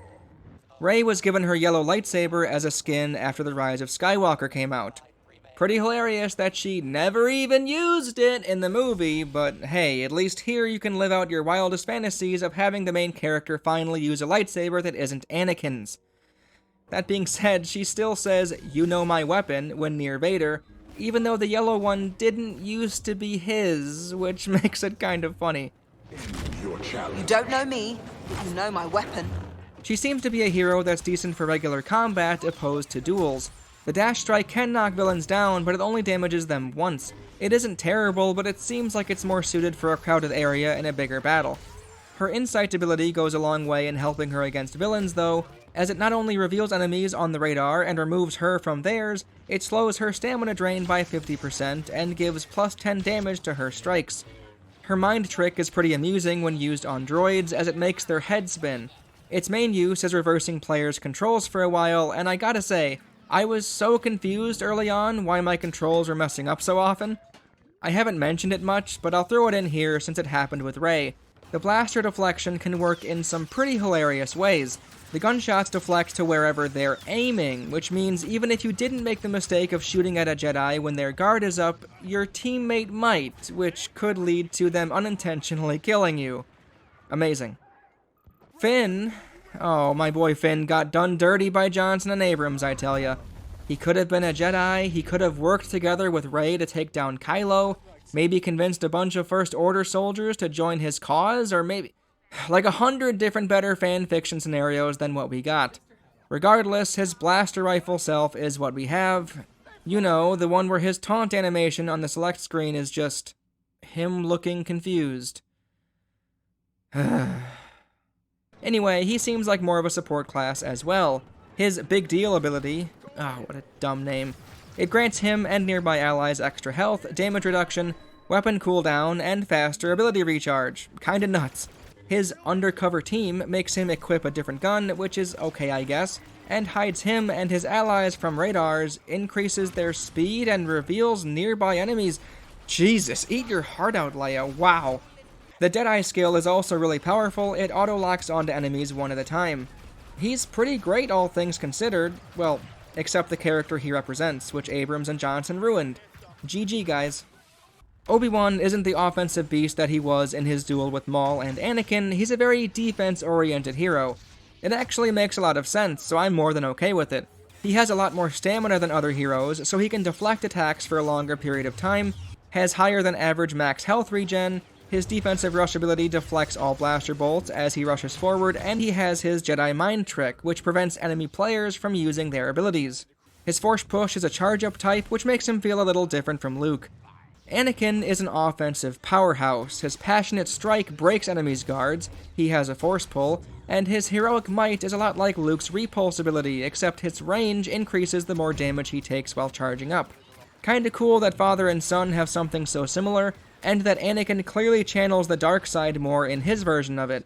He has another ability, Retribution, but it's tough to consistently use. It only becomes available after you and/or your allies take a big chunk of damage. Once it's finally charged up, he force chokes everyone around him. It's again more of a dark side power, which is a really cool consideration. Finally, BB-8 and BB-9. I was going to bash them since they're so dumb, but when I went back to get more footage, I really came around and had a great time with them, so maybe the BB buds aren't so bad. BB-8's cable spin is more powerful than BB-9's, but 9's can push enemies off into death pits. Similarly, BB-8's shock prod deals more damage, but 9's does have a stun, so, you know, they're kind of different. I'm not sure how consistent it is, but shock prod against shock prod, I came out as the victor with BB-9, I assume since I was able to keep stunning him. Someone else stole the kill, but I was clearly going to emerge victorious, don't mind that. BB-8 can roll charge, which is kind of humorous, and he offers resistance backing, which scrambles enemy radars and blah blah blah blah blah. So many abilities are radar related, I fucking swear. BB-9 has a smoke screen, which obstructs vision and reveals their location as well. I love that even here, his scan pulse thing has a distinct visual compared to all of the infiltrator types. His charge-up power prevents his shock prod from overheating, as well as the guns of any nearby teammates. It also shortens their cooldowns as well. Both the droids have a few passive abilities, one for helping their teammates directly, and one for helping their team win the objective. BB-8 increases teammates' cooldown speed, and BB-9 passively regens their health. Finally, both of the droids count as 2 units when capturing a command post in Supremacy or doing other objectives, which I think is a really neat consideration. I can't believe I came around to them in the end, but they were genuinely fun to use. I don't like chasing them away as a soldier, but then again, I don't like fighting any hero as a soldier. Even though I've basically gone over everything as meticulously as I can so far, with the maps, I only have a few things to say, and we should probably start with the one that relates to Disney and J.J. Abrams.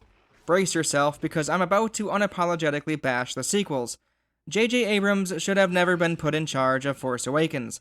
At the time, I didn't really buy into the negativity surrounding the movie, since I was so enamored at the idea of where this trilogy could be going. The potential for awesome Star Wars magic was presented to me in the form of one of the 3 movies being completed. Now that it's all said and done, being a defender of Force Awakens fundamentally doesn't make sense to me anymore.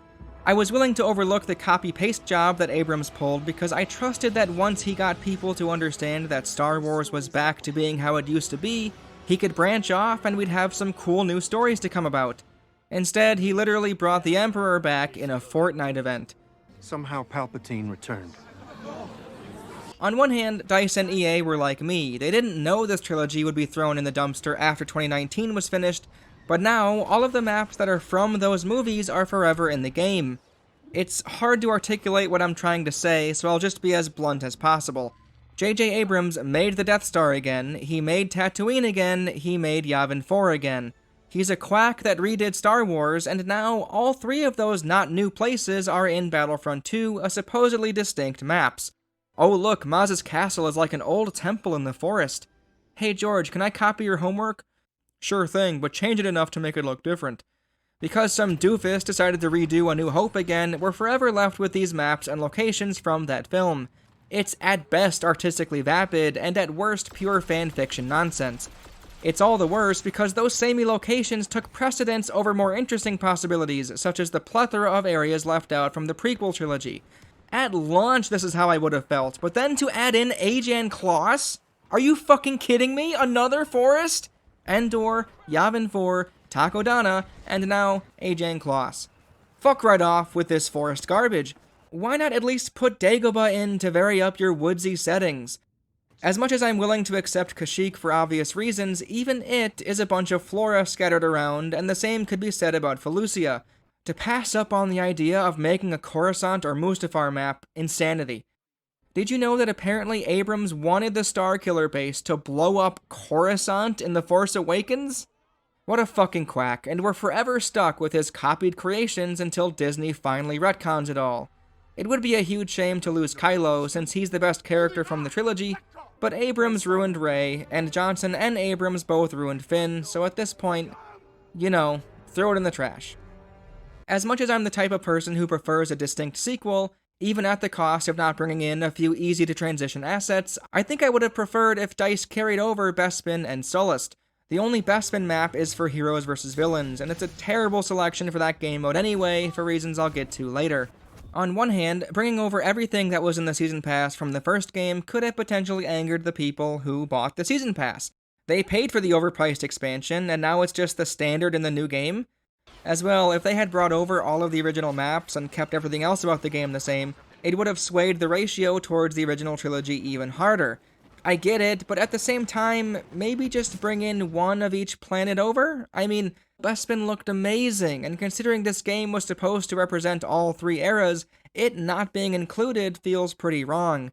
To think they went out of their way to put Yavin 4 in, which looks so similar to Endor anyway, over the very distinct looking Bespin maps, or even Sullust. Enough Yavin 4 slander for now, but man, fuck that map. I hate it in all 3 of the Battlefront games it shows up in. Except Arena, that one's pretty cool. Although I was initially going to lament over the lack of multiple maps per planet, with how big they all are, and how many eras are in the game, I think it's pretty understandable. While sticking to one era for a day or two can get pretty stale, and the map rotations cause you to play as one era for a little longer than I'd like, having the option to play all 3 means you'll have 6 factions, a vast selection of unique units, and a good 19 or so maps to play on. It seems like many of them have a day and night version as well, but I don't know whether or not the game mode affects that. Even better, as in Supremacy mode, all 4 of the cruisers for each faction that has one is a distinct map in its own right. There, truthfully, is a lot here. Mustafar, Utapau, Coruscant, Megiddo, Dagobah, Tantive 4, a real Bespin map, and even a rendition of Renvar would have been nice, but I guess it is what it is. You do get to see a glimpse of Tantive 4, or at least a look-alike, when on the Death Star map at the beginning, but it's obviously not quite the same. I also find it funny that they did add back in Jabba's palace, but they did it to coincide with the Solo movie, as if that means anything. Likewise, they brought back a version of Scarif as part of their very last update. I'm amazed that fans were apparently asking for that, since literally, guys, what the fuck do you want that map for? Considering how rarely it shows up, I think adding in another prequel map would have been a far better use of their time. Another reason it's hard to stay upset about the lack of additional maps is the absurdly high standard they've now set for themselves. Not only are the environments even more impressive this time around, but they're filled with so many unique assets and little touches all around. I'm not going to have a dedicated section about the visuals in this video, as I have touched on it here and there in other parts, but I'd be crazy not to point out a few of the things that caught my eye, so I'll do that right here. Kamino looks absurdly amazing, with the stormy outdoor sections that feature some of the best harsh weather effects I've ever seen, even looking as though the rain is sliding down the curved platforms, to the hyper-clinical bright white interiors which look glossy and stiff, just like the Kaminoans like it. I feel like this complements another white area in the game, the Resistance Cruiser. This technically is all white as well, but there's no shine, no glossy or clinical look, instead it's scruffy looking and almost dirty. Off-white, however misnomered of a word that is, would be a good descriptor here. The stark contrast between the Resistance functionality and the First Order's sheen is staggering. Even though I still don't quite understand how the First Order has so much spending money, the glossy and shiny interiors of the cruiser are so insanely gorgeous. The red and blue lights in a few sections are simply mesmerizing. I mean, it almost resembles an arcade theme park. DICE even felt it necessary to add in an interactable object near the spawning point of the First Order ship, which produces a plate of food. The fact that it takes so long to activate is just so funny to me. At first glance, it almost presents as if it's a genuine interactable that will change something about the map, like the shutters in Mos Eisley. Nope, just food. This has to be a gag, and I love it. On the Death Star 2 map, the rebels have to exit out of their recently crashed Corvette, the Tantive 4 lookalike, which looks stunning. It makes me wish we had a real Tantive 4 map. They even included some rebel officers sitting around, clearly shell-shocked, no longer wanting to participate. Naboo Theed has some jaw-dropping bits of scenery to stare at while you wander around. The many benches, plants, and markets, the doves that fly away when you walk towards them, the puddles of water on the ground, the lights at nighttime. Fuck man, so pretty. Likewise, even though forest maps can fuck off, the swirling leaves going with the wind is hard not to be impressed with. There's even some chickens and other animals wandering about. Something else I couldn't believe as it was happening was the weather and terrain affecting your character. Not only do your feet and lower legs get muddy, dusty, snowy, or wet depending on the map, but the weather effects themselves seem to build up on your character. Darth Maul's robes visibly accumulating snow is simply outstanding. Again, though, nuance. I'm not saying these visuals and unique assets were worth having an incomplete game at launch, or not having enough maps or heroes. I'd prefer more stuff opposed to pretty stuff, but I can still acknowledge that they did a really nice job with all of this. One area where I'm not so sure I can say the same is with the character models. This happened a lot during the story, but personally, when there's so much detail in the characters that I can see the pores on their faces, I roll my eyes. It felt like with every cutscene they were jerking themselves off with how photorealistic they got it to look. Even though I already made my opinion known that I'd prefer more stuff compared to pretty stuff, I'd also say I would prefer if they prioritized their workload on making environments look nice, opposed to making humans look supposedly more human-like. I wouldn't necessarily say this falls in the uncanny valley for me, and I wouldn't even say it's as bad as Death Stranding, but the amount of effort put into making these faces and animating them are completely wasted on someone like me. Since we're kind of talking about the visuals, even though I wasn't planning on it, I should mention the audio a bit as well. The voice actors on the whole are really good. They got the Clone Wars squad for Anakin, Obi-Wan, Yoda, and Count Dooku. Grievous is played by the usual Matthew Wood. Sam Witwer voiced Maul, which is good, but he also voiced the Emperor as well. John Boyega, Daisy Ridley, and Gwendolyn Christie reprised their roles from the sequels, while Kylo's unmasked version was voiced by Roger Craig Smith. Interesting. There seems to be a big mixture of actors from the films and source material versus some other professional voice actors to replace them. Matthew Mercer voiced Luke, and Lex Lang voiced Poe, but Temuera Morrison is Boba as usual, along with Lando being Billy D. Williams. Either way, some of the voice lines they were given really put some of the hero and villain conflicts over the top. Get ready! You're overconfident. I will do what needs to be done. Very wise Jedi once said. By accident. Wait a minute, how did this happen? We're smarter than this. Apparently not. Matt Lanter has really grown on me as Anakin, along with James Arnold Taylor as Obi-Wan, and hearing their banter when spawning in just puts me right in that cozy Clone Wars mood. I'm going to tell myself Anakin isn't involved in whatever's happening here. The one time I actually asked Obi-Wan for help, he's nowhere to be found. The announcers you hear in the background do a standout job as well, and I'm fairly sure the voice actor for Cody and Rex is who we hear for the Republic's announcer. If so, a fantastic detail. Okay, troopers. You'll need to call for reinforcements and find yourselves a vehicle if we want to keep those droids out of the factory. Welcoming today's contestants. They have joined us here in this arena, coming from all corners of the galaxy to do battle across the eras. May the best side prevail. It seems the fanbase of Battlefront 2 is pretty divided on whether Galactic Assault or Supremacy is the better game mode. From what I can gather, many proclaim Supremacy to be pointless on the whole, with a big empty battlefield, command posts that don't serve much purpose or move the game further in any meaningful way, the act of capturing them doesn't require teamwork whatsoever, and the bots added to the action make it feel like a much more casual experience. Those same people might claim that Galactic Assault is the more engaging match type, as they feel they have more of an obvious impact on their team's success. The straightforward nature of the goals and their clear importance brings it closer to being a true Star Wars experience. The ever-shifting objectives and changes to the battle space make it feel like a story is unfolding as you play. Teamwork is better encouraged, and the lack of bots means that kill streaks and overall score is far more earned than in Supremacy. Conversely, the other side thinks Galactic Assault plays much more like an endless series of choke points, explosions everywhere you look, and grenades flying every which way.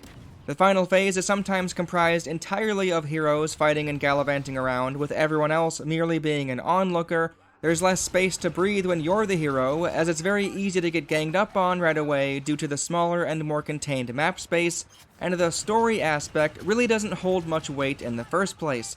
Those same people might view Supremacy as a much more open experience, where it genuinely feels like a grand battle is happening all around you. Since the map is so big, there's far more room for mini confrontations to take place. Heroes are still present, but can spread out a bit more, and in turn their presence feels a bit more manageable, and the bots don't detract from the fun, but instead fill the play area with more units to increase the scope of the battle as a whole. Some might also say this plays a lot more like the original Conquest game modes from the older games, but the other side may also complain that the boarding phase is a cutscene instead of a playable experience. I hope I was able to sum up how a lot of people feel about these two game modes. I can certainly see both sides, and have found myself going back and forth as well. Depending on the map, Galactic Assault definitely sees a lot of bottleneck placements where a big shootout occurs around a single entryway. In those shootouts, it does get pretty crazy with explosions and grenades all over. Perhaps this gives more purpose to the officer's diffuser, but I'm not sure that's worth the trade-off considering just how chaotic and almost random success and failure feel during these parts of Galactic Assault. On the other hand, these moments do feel extremely intense, and if I'm being perfectly honest, better represent how we see battles fought in the Star Wars movies and TV shows. While you're in one of these firefights, it almost feels like things are at a constant standstill, but sure enough, eventually, slowly, the tide will turn, and inch by inch, ground will be gained or lost. I'm mostly not a fan of the flying vehicles you can choose here, however, as it often feels like what's going on above has no impact on what's going on below, especially when on Maz's castle. It reminds me of platforms in the first Battlefront game, actually, but even then, you could land and use vehicles for strategic purposes. Here you pick one after a death and dogfight until you die. The times where I've taken down ships from the ground or taken out soldiers from the sky were very fun, however I just wish it was more encouraged. Because the continuation of the game relies so heavily on one of the team's success, if the offense fails on the first phase of Galactic Assault, the game mode ends rather abruptly, which is a shame for almost everyone involved. The relatively slow build seems deliberate in order to mix with the battle point system as a whole, as naturally the longer you play, the more opportunities you'll have to use the other classes and heroes. Going along with what I mentioned earlier, your involvement in the final phase of Galactic Assault does kind of feel like it's just for show at times, since the heroes are all going nuts in such a small area. Either you run away, gang up on them with normal soldiers, or die repeatedly. Since many others are likely just waiting for their turn with the hero after saving their points up, taking one down will basically reward you with maybe 10 seconds of reprieve before another one rushes in. I don't know, a 16-to-4 ratio of soldiers to heroes seems like a bit overkill. It's kind of hard to firmly claim Galactic Assault is good or bad, since I think it all comes down to the map and the objectives that they include. Hoth, Death Star, Naboo, and Kashyyyk are pretty good, whereas Endor and Geonosis can be rough, and Yavin 4 and Takodana are unbearable. I'm not sure what to put the blame on here, since the AT-AT stuff feels fine on Hoth, but not so much on Endor. Am I so out of touch? No, it's the forest maps that suck. They're so bad that in the beginning, because all I was getting was Yavin 4 and Maz's Castle, I thought this was all the game mode had to offer, and I tried to avoid it. Thankfully, I pushed through though, as I eventually got to play Crate as the First Order. Crate Galactic Assault is one of the best experiences I've had with this game. Well, until it wasn't. Charging through the battlefield, running for the small bits of cover scattered around, ducking down in the shallow craters, and popping up to take out some enemies that are trying to do the same thing to me is enthralling. The entire underground section is undetectable from the surface, but dip into one of them to avoid sniper fire and it becomes a sprawling, claustrophobic tunnel system. Even better, they made sure the tunnels aren't fully connected, meaning no matter what, you'll have to storm the salty surface and sprint to another place of cover. This is great for both sides in my opinion, as the dangerous dash as the bad guys is of course gripping, but also forcing the First Order fish out of water offers prime opportunity for snipers or other long-range units to get some easy kills, or at the very least to maintain the pressure. All that being said, when I tried playing this map with the NT-242, like you saw before, it was just a complete shit show. Like, I almost think that gun should be banned from this map. It's way too good, and as I've shown before, the speeders, which presumably are meant to take out cheeky snipers like me, would go down after a few shots. As much fun as I personally can have with running from cover to cover, I can see how this would be crazy unfair and unfun for players who don't have the best sniper unlocked. I mean, the amount of Reddit threads I came across saying as much basically confirmed it for me. I think this setting looks gorgeous though, and the red dust all over just makes it look spectacular. It's still the best sequel map as far as I'm concerned, and I would have liked to see it in co-op mode. I personally really like the other two phases of Crate as well, even if the objectives aren't very interesting. Overall, the stark disparity between the highs and lows of Galactic Assault make it a very unreliable experience. I'd sometimes be on watch for when Takodana or Yavin would show up so I could back out, which doesn't speak well to this mode's dependability. This is mostly why I fall into the Supremacy camp, as although it doesn't quite reach the highs of Galactic Assault on the best maps, it feels a lot more consistent in its overall quality. This is likely because the objectives are always the same, so they all feel pretty similar, just the settings change a bit. I can readily admit that I'm a more casual player, so the bots existing feels fine. Their AI is mostly better than the original Battlefront games, and since that's what I'm used to, this feels okay. It is very noticeable when you begin firing at a bot compared to a human, however, which I'm sure doesn't feel great for more experienced players. That being said, it is pretty funny to get killed by a bot and watch their stoic, cardboard cutout demeanor taunt you in the afterlife. The multiple objectives spreads out the massive player count pretty well, and as I said earlier, leads to a lot of small scuffles to hold ground or capture a new command post. Naboo was my favorite map for this game mode specifically, as the alleyways and multiple routes all over really seem to encourage this ambush and flanking mentality. Even though I can acknowledge that you don't necessarily need teammates when happening upon a command post with barely anyone there, I wouldn't say that's unequivocally a bad thing.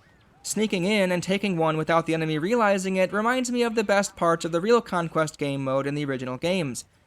All that being said, the boarding and capital assault phases don't really connect to the ground battle as much as I'd like. The idea that the number of boarding soldiers impacts how big of a timer you get in the capital ship is nice, but the overall goal of defeat the enemy's capital ship, I don't know. I don't really follow how this ground battle determines which faction gets to invade the opposition's cruiser. Maybe if there was a space section in between, something like what Battlefront 2015 had with Battle Station and Infiltration.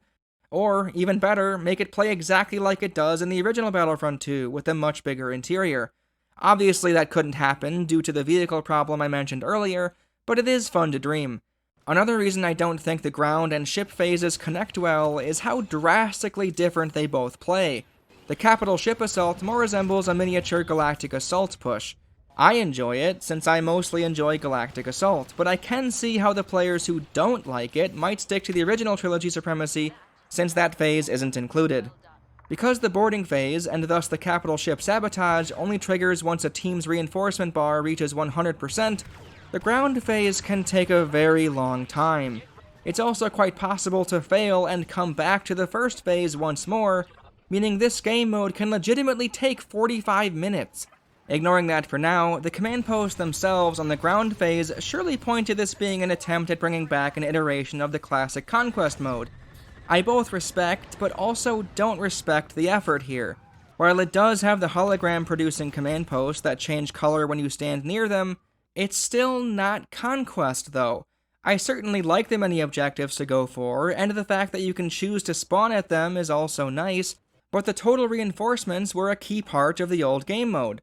As I just brought up, a Supremacy match can take forever to finish depending on if an attacking team fails the ship phase.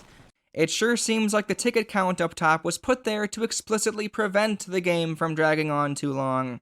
It's also kind of funny to me that they finally up and made this mode in the first place, since they previously spent so much time trying to make people forget about it and embrace something else. As I mentioned in the Battlefront 2015 video, many match types there felt very reminiscent of Conquest without categorically being Conquest. Calling back to my conspiracy theory from earlier, perhaps their stock price dropping and the entire gaming world taking note of their failure really sent EA to the brink. Their brink being them listening to their fans and finally putting in the Conquest game mode everyone kept pestering them about. Alas, that didn't work for a Galactic Conquest revival. But still, Supremacy is a pretty good time, especially if you're lower on the grindfest totem pole, or just want a more casual experience. Both of these are the big-time game modes, the ones with 40 players. I won't lie, I was pretty disappointed when I discovered that Battle Station, Infiltration, and even Walker Assault didn't make a comeback. I was at least excited to see what they were going to do with this new style of match type they were clearly on a roll with. Unfortunately, there aren't any with a mix of space and ground, and none of them really tell much of a story, at least not in my opinion. In Galactic Assault specifically, it just feels like you do a thing, or you prevent the others from doing a thing.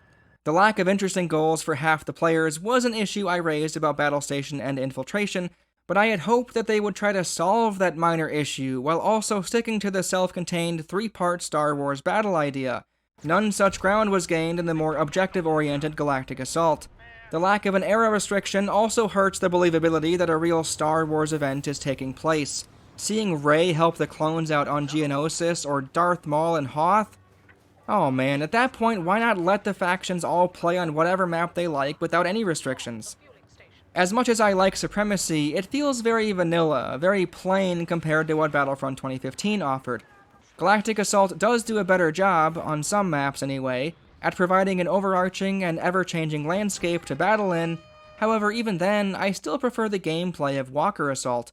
The climactic moments where the entire battlefield shifted their focus onto the now vulnerable AT-ATs made the game mode feel dynamic and action-packed. Even though it should have been the same thing, Galactic Assault with the AT-ATs being the main focus don't feel nearly as engaging.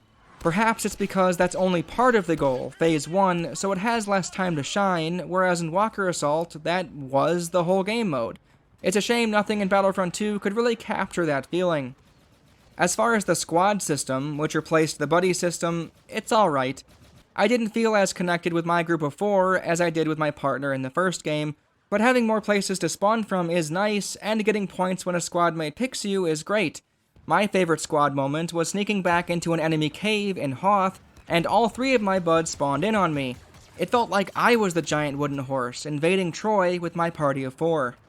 That being said, because 3 people can spawn on any given person, and the limitations aren't that strict when the ally is near enemies, it can feel pretty cheap at times to see your enemy get reinforcements out of nowhere.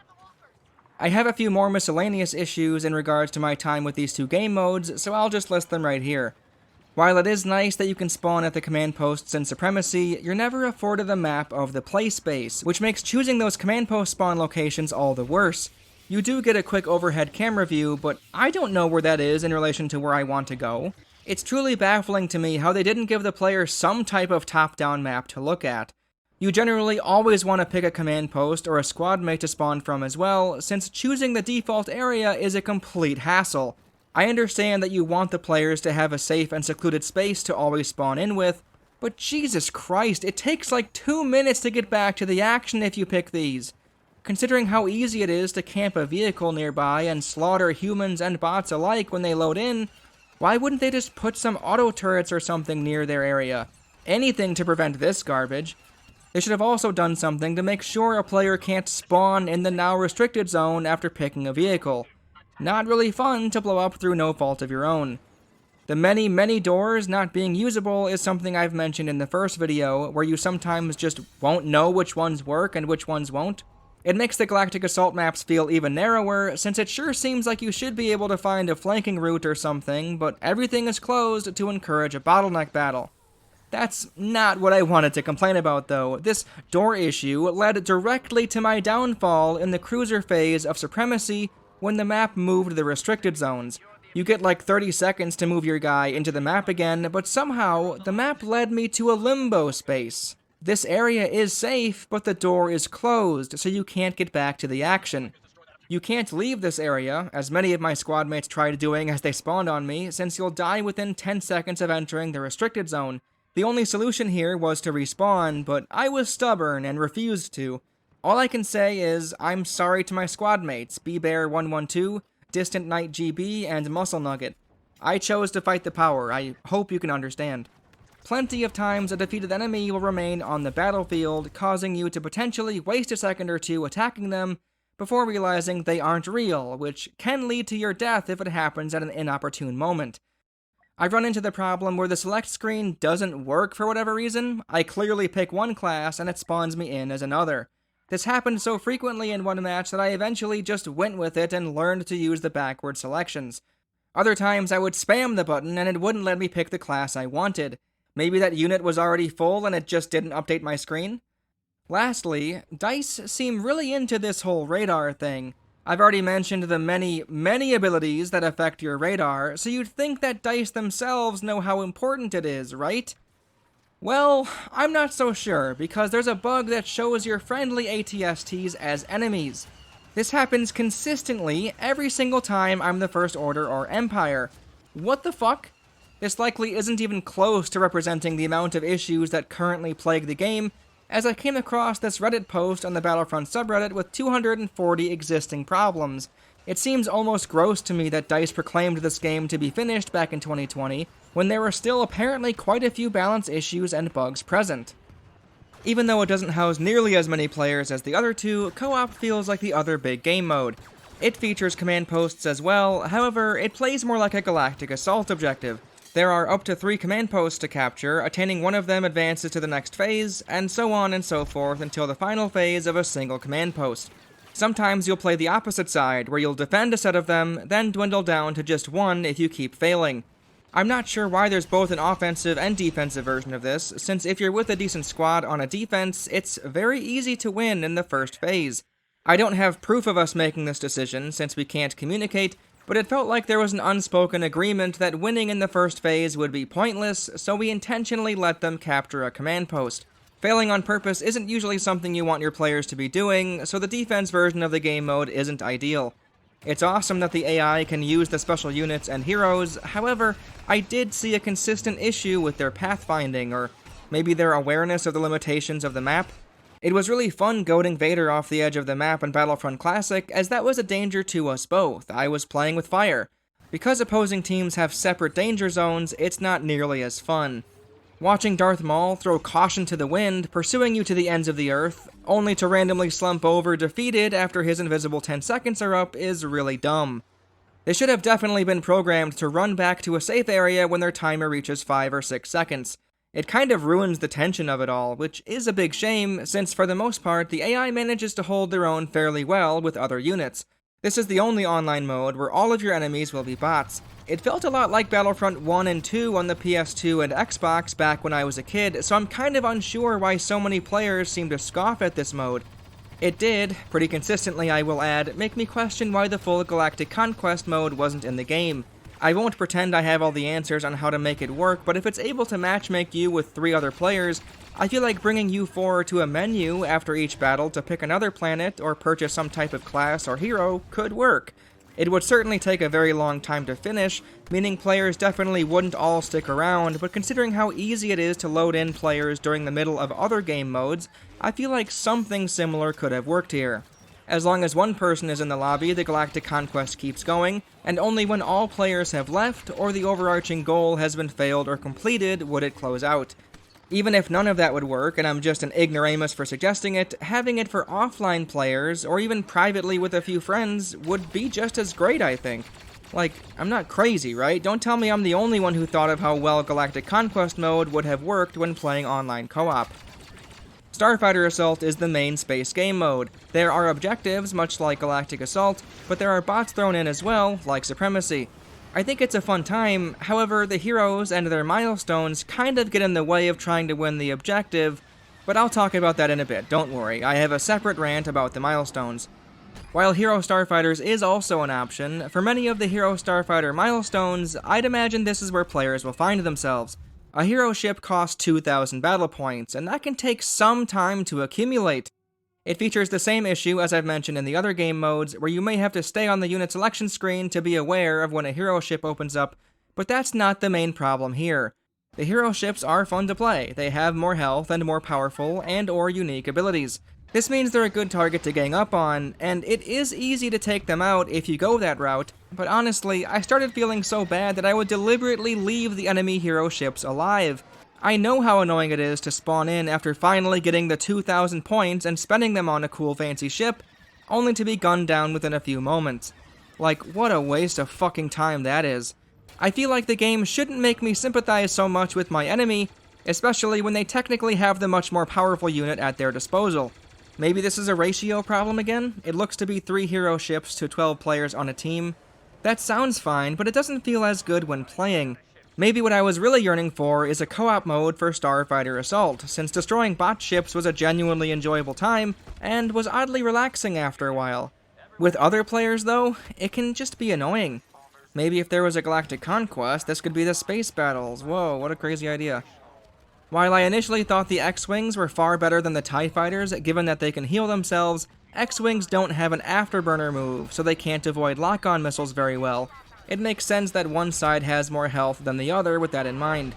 With the hero ships, I've already mentioned how utterly ridiculous it was to include 3 different iterations of the Millennium Falcon with 3 different pilot-co-pilot combos, plus they all have different abilities, star cars, and milestones. So fucking stupid. I do like using them though, since they're so gigantic, difficult to maneuver, and a total tank. They're also really fun to shoot at too, because they're such an easy target. Darth Maul's invisibility cloak is cool as hell, and his rapid-fire shots feel great. Boba's ship is a sassy little shit. The hitboxes are pretty decent on most objects in the battle space, for the most part, and it is cool that you can survive going underwater on Kamino for a brief period if you have enough health. However, Boba's ship is the only vertical one of the bunch, so you can't really fire at or chase the smart players who stick close enough to the environment.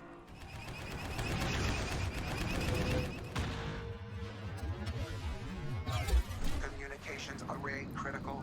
His seismic charge and ion cannons still sound great though. Continue control tower defense.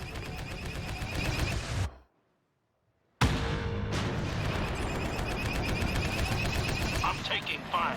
I don't have much to say about Dope Hammerin, Barth Dater, or his brother Suk Lywalker. Also, yes, his brother. Guys, I know they're not brothers. Like that was too easy. Too easy of bait. I can't believe how many of you fell for that in the first video. Like, it's the most iconic father-son relationship, you know, like in all of media. Like, so yeah, all 3 of those make enough sense, I suppose, but Yoda getting a ship? I don't know, it sounds kinda goofy to me, thinking that he's the one in the cockpit killing all of these humans. Kylo's ship feels as great as Maul's does to fire and pilot, but who the fuck is Tali Lintra? Again, I liked The Last Jedi more than most did, and even though her only appearance is that movie, I have no idea who this is. I played as her though, since, you know, milestone chasing. Iden Versio is here as a regular but boosted TIE fighter. Oh boy, glad she made the cut. Here's the thing, is more always a good thing? Do we need Iden or Tali? Like, who were asking for these two? How did Anakin and Obi-Wan not get ships, if anything? So bizarre, so outrageously bizarre to me. Count Dooku and his weird-as-hell ship from Attack of the Clones would have been more interesting. Anyway, the objectives are, for the most part anyway, pretty enjoyable to go after. It seems like it's very easy to fly around and chase after ships, but that's something I'll talk about in a moment. The most interesting map is the one that has the field generators. The blue aura they produce creates essentially a pocket of space that shifts everything that enters it. If you fire at someone entering or leaving, your shots will surely miss. It's a good way to escape from an enemy.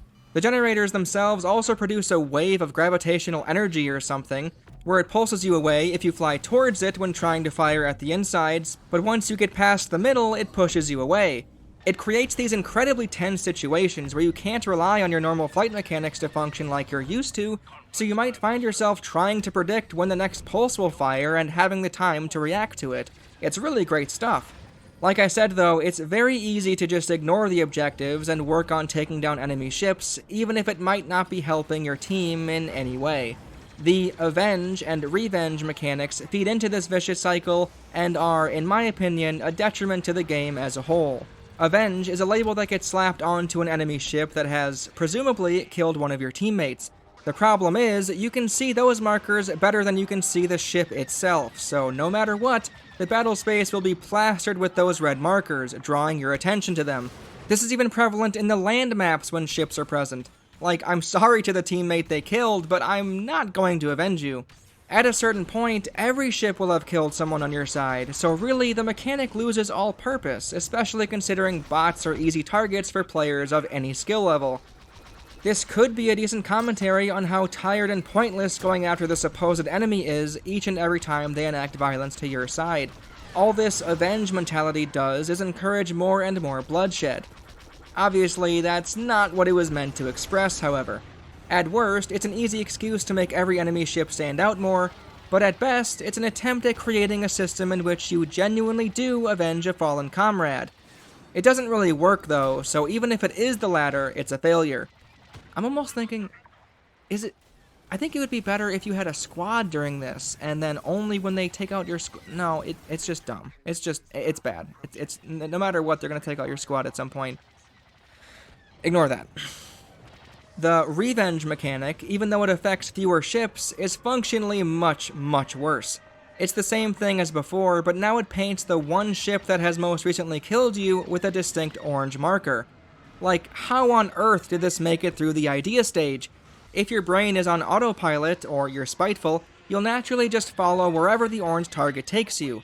This, more than anything else in the game, encourages players to completely ignore the objective in favor of getting kills.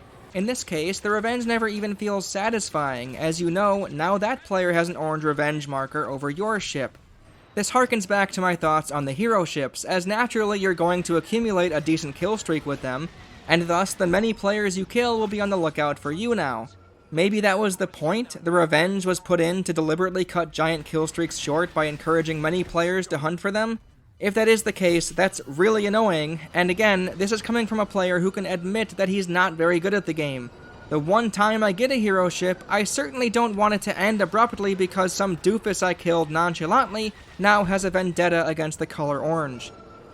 The Hero Starfighter game mode is basically heroes versus villains, but in space.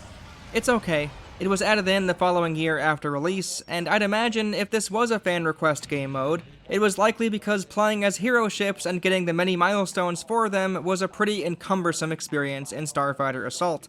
It's round-based, and only when the opposing 4 hero ships are destroyed does one of the sides win the round. Once you die, you come back as a normie starfighter. Yeah, not much to say about it, it's fine. Heroes versus villains this time around isn't quite as appealing to me as it was in the first Battlefront.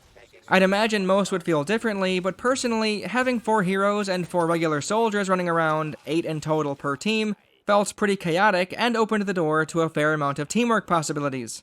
The 8-person per team variant was only possible on the Season Pass maps, but like I said in that video, the 4-on-4 combo felt pretty satisfying. Now it's only 8 players in total, 4 heroes and 4 villains, and it's no longer round-based, but a deathmatch. You can keep respawning as much as you'd like until your tickets at the top reach 0.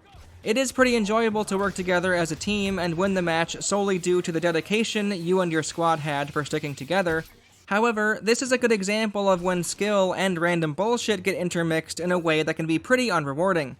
Every hero and villain have a fair amount of depth to them. In a way, it feels like a fighting game, where knowing your character, while very important to playing well, isn't the end-all be-all. It's just as important, if not more, to know what the other characters can do. The surprisingly deep lightsaber combat is something I'll talk about in a moment. All I'm referring to right now is literally what can Kylo Ren do when he's right in front of me. In that way, when you're a newbie in all of this, much more than in the larger game modes, you're so much more of a detriment to your team. Oftentimes, I felt like my side would have a better chance at winning if I simply didn't respawn, since I was playing so poorly in comparison. Even though respawning over and over and hopefully learning as I go could help me out in the long run, sapping lives from my team because I'm so shit felt like I was actively hurting our cause. In Battlefront 1, you could respawn that round as a regular soldier and keep helping your team out that way, and even if you died 3 more times, you weren't removing 3 points from your team. Respawning and rushing into battle is more helpful than hiding in the corner. You could say this about any team deathmatch in any game ever made, yes, but I do think there's more to learn when it comes to Battlefront 2's heroes and villains. I'd also say it's likely easier for someone in Call of Duty to go on a decent kill streak and swing the tide in their favor than it is for a single hero to defeat 3 villains in a row. It's definitely possible, but because the maps are so open and teams stick together, you're more likely to get ganged up on. The ganking strat is a very viable one, and I'm not shaming anyone who partakes in it. It's definitely within the parameters of the battle. It's a 4-on-4, not 4 separate 1-on-1 duels. Regardless of how fair I think it is, that's what I meant when I said random bullshit earlier. There absolutely is skill involved here, even if a few heroes and villains are unbalanced in the meta. However, that skill can get thrown out the window once your team goes down in quick succession and you're facing 3 opponents on your own, and that's far more likely to happen when you get inexperienced fresh meat on your team, like me. Anyway, when your squad works together, regardless of when you clean house or have a tight match, it's a pretty enjoyable time more often than not. Well, that is until we talk about the Rancor in the room. There's also a moderately sized Bantha in here as well, so we'll address him first. I've had it happen where the teams were 2 against 4, which is insanely unfair, to the point where I questioned why the game didn't stop the match the moment the teams were out of whack. It started as a 3-on-4, and when one from our team quit, the game kept going. I feel like any competent online matchmaking system that isn't ranked would have thrown one from their team onto ours, or ended the match. What ended up happening, after I threw myself into the pit of death a few times, was I found Luke running around the map, somehow avoiding all confrontation. I followed them, sprinting around, avoiding everyone, and we simply waited for the teams to balance themselves out. One from their team quit, and eventually the game added enough so there were 4 players on each side. Phantom Reborn, I don't know if you're out there listening, but thanks for sticking with me and running around a bit, it was fun. It also, unintentionally, played out like a little story was taking place. Have a listen. Easy, easy! This could be our best shot. Take him! I'm pretty sure everything Luke was saying was simply the character spouting random lines, but I initially thought that this was Phantom Reborn communicating with me, and it was such a cool moment. Anyway, that's my emergent gameplay story that I don't think I'll forget. Now, it's time to talk about the Rancor in the room. The idea that anyone can be thrown off the map with a force grab, push, or pull and instantly die is insanely stupid. This is a problem with the Hero Showdown mode as well. You can block the attack if you're holding guard as a lightsaber hero, but no matter what, you eventually need to lower your guard to attack or do literally anything else. This is the case whether it's a 1-on-1 or a hectic cluster of sabers and blasters. Not only does this demonstrably give certain heroes and villains the advantage when near death pits, Even on flat maps, the non-Force users get the short end of the stick. Oh, I got bamboozle blasted behind some houses. Guess I'll just die then because I can't jump 20 feet in the air. It looks like at least Boba is able to use his jetpack to get back on the map, which I guess is good. I understand that learning the meta and map layout is part of every multiplayer game, competitive or not, but this insta-kill force push nonsense goes too far. I understand that it can be fun for the offensive player, but it ultimately doesn't balance out given how awful it feels to be the victim in these scenarios. This is a nice thing to include in games if you go against AI, but for player versus player, being on the receiving end of this spam is beyond frustrating. I've seen some people online defend it somewhat by saying, as long as you don't force push me, I won't force push you, as if it's some unspoken agreement.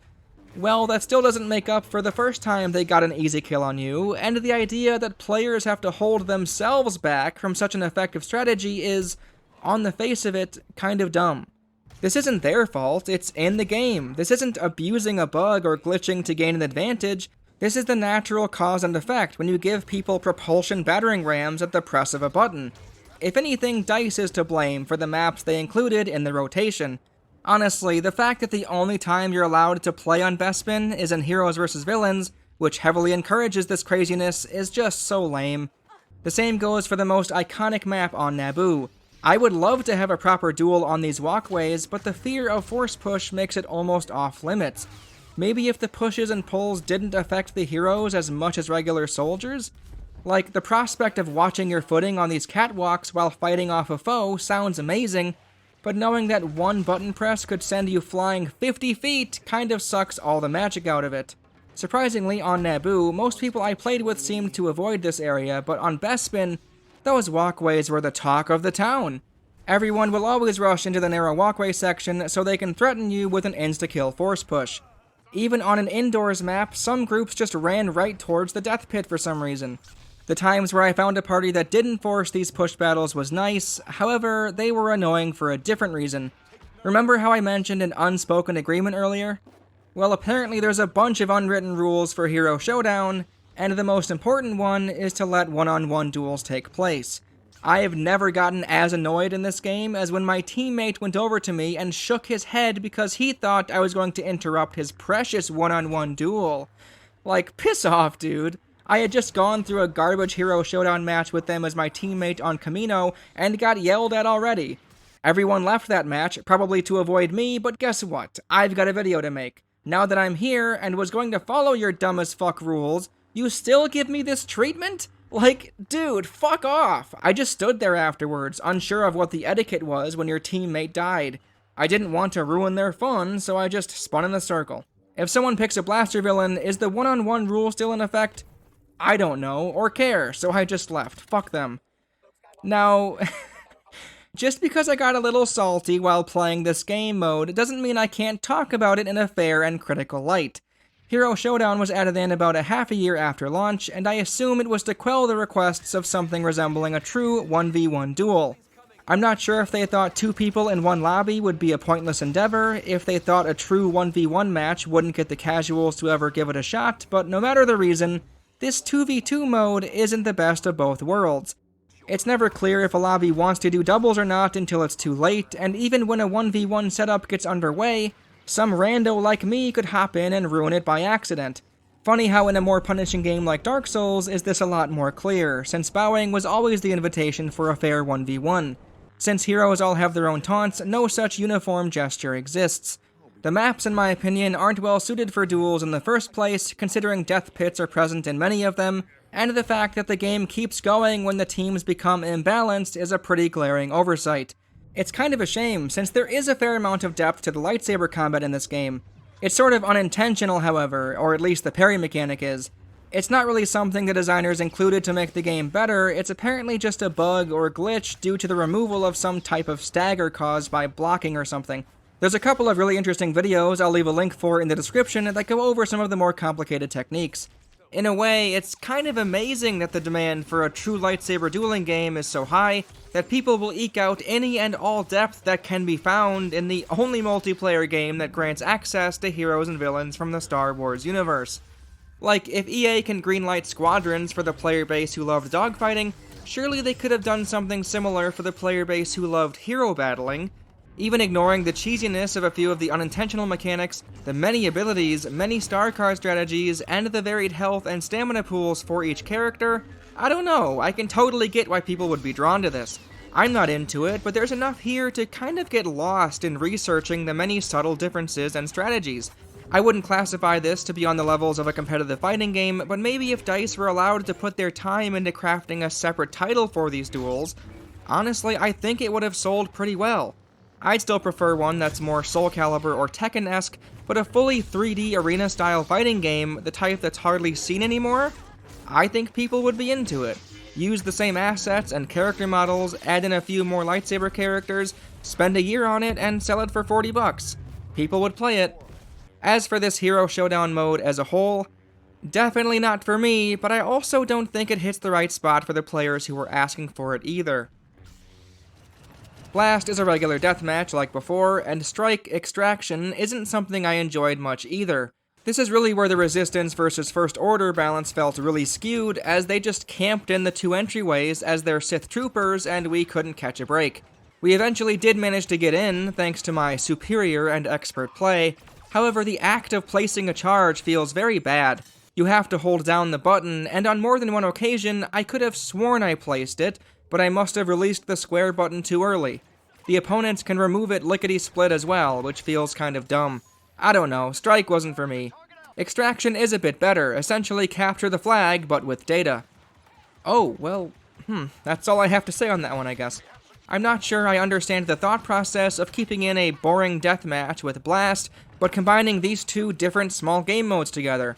If anything, there should be a playlist quick play option exclusively filled with all of the smaller game modes. The modes themselves are presented in a needlessly confusing fashion in the menus.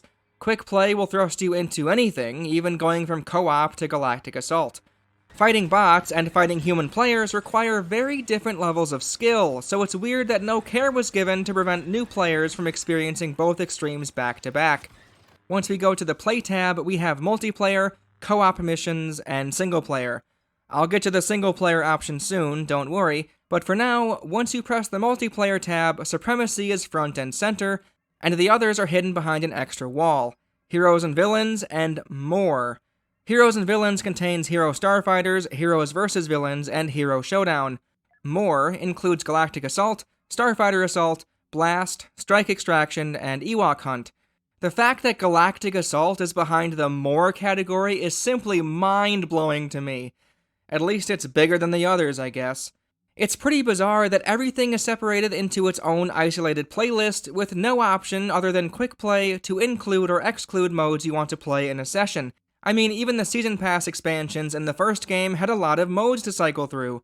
On one hand, I can understand the desire to pick your preferred game mode and stick with it, curating your own experience in a way. However, even then you don't have as much of a say as you really should. The maps are on a strict rotation system, and for Galactic Assault specifically, it will play a map both times, so players can play both factions before it moves on. Like I've said before, the maps are the biggest indicator for me on whether I would enjoy myself in Galactic Assault, and given that there's not that many lobbies open these days, it would sometimes mean I'd be stuck with Takodana or Endor or some shit. Fucking forest maps. With 3 distinct eras with their own maps, and 6 separate factions with their own unique units, I mean, I kind of get why there needs to be a map rotation system, but it all just seems less than ideal. It simultaneously feels like they don't have enough game modes to play, but also too many to play. The player base for the smaller ones gets shafted because they're sectioned off into their own little world, but how do you make it so players every now and then have to play everything? Maybe you could do it by era, so you pick Age of Resistance and you can go from Supremacy to Strike to Blast to Galactic Assault? I don't know, it seems like no matter what, you're losing some choice in the matter. The method I presented, you do get to choose your era, but you lose out on picking your game mode, and the current way you can choose your game mode but get handed one of 6 factions and deal with their potentially shitty maps. It's a conundrum. Lastly, we have Ewok Hunt. This was apparently supposed to be a timed game mode, one that would disappear after a short time. That was the fate of Jetpack Cargo after all, but thankfully they made Ewok Hunt a certified official game mode after fans asked for it to stay. It's a total blast. Wait, no, sorry, that's the other game mode. It's a ton of fun. It's essentially one of those Halo 3 Forge game modes where you start with 1 or 2 infected, and slowly they kill and convert others to their team in the hopes that everyone becomes infected. Instead of zombies or vampires or whatever it used to be, it's Ewoks. The stormtroopers need to stay alive long enough for the evac to come rescue them, and the Ewoks have to kill all of them. I love how balanced this mode is. Stormtroopers rely on a battery-operated flashlight to see, otherwise it's basically pitch black.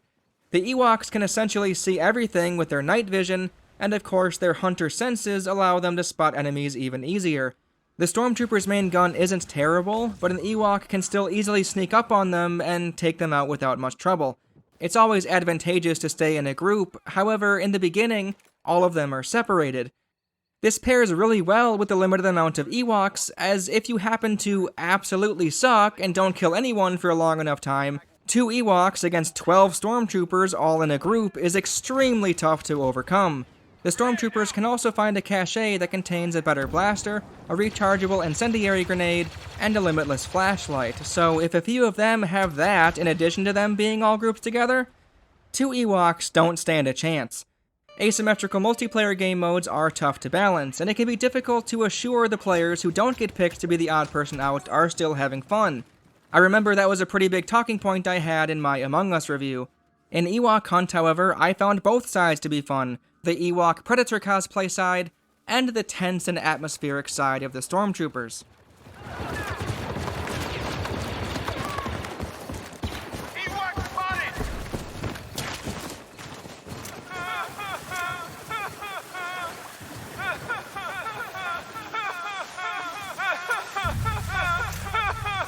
It likely helps that if you fail as a regular goober, you have a new objective. Make sure your old allies don't survive. There may be some players out there who couldn't change their headspaces quick enough to care, but it feels like most who become an Ewok halfway through a match are more than okay with slaughtering their previous friends, even if it just shows that they technically didn't lose. From a certain point of view, everybody wins in the end if the Ewoks get their way. Seriously, fantastic game mode. Even back when I was against the idea of doing a video on this game, I could still admit that this mode rocked. I highly doubt I'll ever talk about the 2017 Battlefront 2 on my channel, so I will say really quick, for all of its genericness, it had a fantastic Ewok Hunt mode. The offline is pretty mediocre, which I guess is to be expected of these games at this point. Remember when I talked about the needlessly confusing menu selections from earlier? The offline content puts that to shame. Multiplayer and co-op are online, and I've already shown you what's behind those doors, but what about door number 3? Well, in single player, with the 1 player down at the bottom, we have campaign, instant action, and arcade, which, says 1 to 2 players at the bottom. Wild. Wild, wild stuff. Wild, wild west.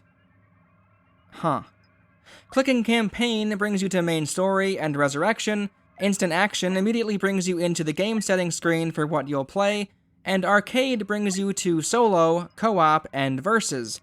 Solo brings you to battle scenarios, custom arcade, and tutorial.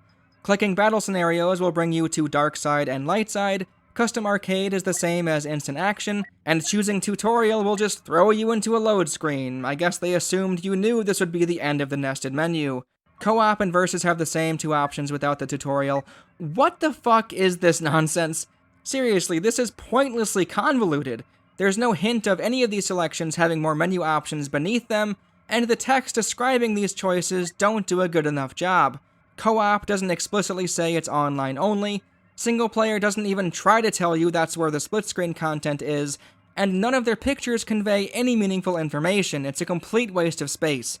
AT-AT, yes, that must mean online multiplayer. Of course, a droid means single player, and it means campaign, but a pistol is instant action. Wait, and it's also arcade single player, and co-op, hey, it's the bowcaster again. The only one that's even slightly coherent is versus, as it's dueling lightsabers. That makes sense. I realize this sounds like a lot of hoopla over some small menu problems, but you have to remember, the budget for this game, from everything I can see with no official source, was well over $100 million. If the AA games market is dead and all we're left with is either AAA or indie, I'd say we make a new category for quadruple A, to which Battlefront 2 would definitely belong. This certainly had a ton of effort, time, and money put into it, and they can't even make the menus clear and organized? Moving on, instant action was not part of the initial launch of this game, surprise surprise, and also to be expected, it's not great. You have the option to play Supremacy, or co-op as defend or attack. Co-op in name only, I will add, since you can't play that in split screen. They feel fine for what they are. The custom arcade mode offers a team battle, onslaught, and a Starfighter variation of both. I find the increments for the player and enemy team sizes very strange. 0, 2, 4, 8, 10? Okay, I guess. The amount of options here is nice, though, and makes me wonder how an attempt at an offline galactic conquest would have looked. Onslaught itself is a pretty decent mode, far better than the token deathmatch from the first game, so I'll give DICE credit where it's due. The battle scenarios aren't horrible, but I really hated how they structured the content. When you pick a scenario, you can only play on the lowest difficulty first, and afterwards you can either play at a higher setting or move on. Maybe I'm just the type of player who wants to keep going until I fail, but I always picked the harder variation. Since there's a total of 3 difficulties for each mission, when playing, it felt like I was barely making any progress through the scenarios, since I was spending so much time replaying the same ones over and over. Besides outright padding, I don't know why they couldn't have let you at least skip to level 2 instead of playing from the first tier every time. Even worse, since you can't see what the next tier is to know if you should waste a loading screen or not. It just says play next scenario or play next tier. Awful stuff. At the very least, these arcade scenarios throw you into the action and let you play as a lot of troopers and heroes with somewhat interesting modifiers, so it's a nice training exercise for newbies, and also a demonstration of the modifiers that exist for you to tinker around with in custom arcade mode. My most memorable moment was getting that 3rd star on the Hope mission. 1-hit player health and only 1 life made it fairly challenging. My genius plan of picking the officer, then placing a turret near where I was hiding, worked like a charm. Well, it failed many times before it worked like a charm, but in the end... Well, I still had to risk my life to take one enemy out the old-fashioned way, but the point is I fucking did it, okay? What the game allows you to do with the split-screen co-op isn't anything great. Being able to do the battle scenarios with a friend, I guess, is something, though. Besides that, the Starfighter and regular variations of Team Battle and Onslaught are what's available. Since it only allows you to play the small game modes, you only have access to the small maps as well, meaning my buddy and I weren't allowed to play in the snow on Hoth. Kinda mind-blowing, to be honest. What makes the offline content more insidious is how it relates to milestone progress, unit ranks, and credits. It basically doesn't at all. On one hand, you could see this as DICE being nice, giving everyone an opportunity to try out every star card possibility, along with every weapon and hero type. Maybe you could test to see if a gun or mod is worth unlocking in the first place. On the other hand, none of this affecting your progression means it's not really worth playing. Like I said before, I've spent more time with this game and have more recording sessions than any other on this channel, and I still don't have a couple of the guns or all of the mods yet. You need to be all hands on deck with this progression system if you want to have every possibility and option for the real online game modes. Every minute spent here is a minute that doesn't help advance your levels, star cards, or weapon unlocks. But hey, at least they give you credits for doing offline missions. That's nice of the... Wait, what? More credits available in 07H? 6H minutes? Yep. DICE limited the amount of credits you can earn per day in the offline modes. I'd imagine this was to put a stop to players grinding through 10-second matches of Onslaught or Deathmatch and raking in the credits. A very nice thought, yes, very nice indeed. Except, of course, when you consider that DICE themselves are the doofuses who didn't pair the credits you earn offline to anything other than a match being completed. This is protecting players against strategies that DICE themselves made possible. It's almost a scam. They made the systems in place, and then they set the rules to keep players from feeling butthurt that others took advantage of that system. The fact that this restriction still exists in the game today is almost unbelievable. Credits, from what I can tell, only go towards buying skins, emotes, and victory poses. No one, after an early 2018 update, was getting an in-game advantage with credits. Even more, in 2019, DICE increased the amount of credits you can earn per day from 1,500 to 3,000, so it was definitely something on their mind that they didn't forget about. The only reason I could potentially see as to why they kept this silly payout restriction is because you can buy crystals with real money to acquire those same cosmetics. Microtransactions, oh baby. I will never join the dark side. I'm a Jedi. While you can't work towards any of your hundreds of trooper and hero milestones in Arcade, you instead have a few other arbitrary milestones to go for. Whoever came up with these is either lazy or just likes watching people suffer. Who knows, maybe it was some kind of experiment to them, seeing how many people would go out of their way to do some of this bullshit just so their percentage would go up slightly. Alright, so 1,000 headshots sounds like a nice round number for something kind of worth praising, okay. Win 10 team battle matches with 30 enemy defeats or more. Alright, fine.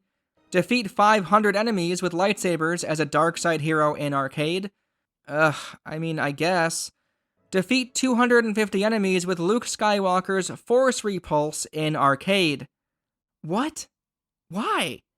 Alright, I guess. That means there's one like this for every hero. Goody. Defeat 250 enemies with Darth Maul's Spin Attack. Yep, I knew it.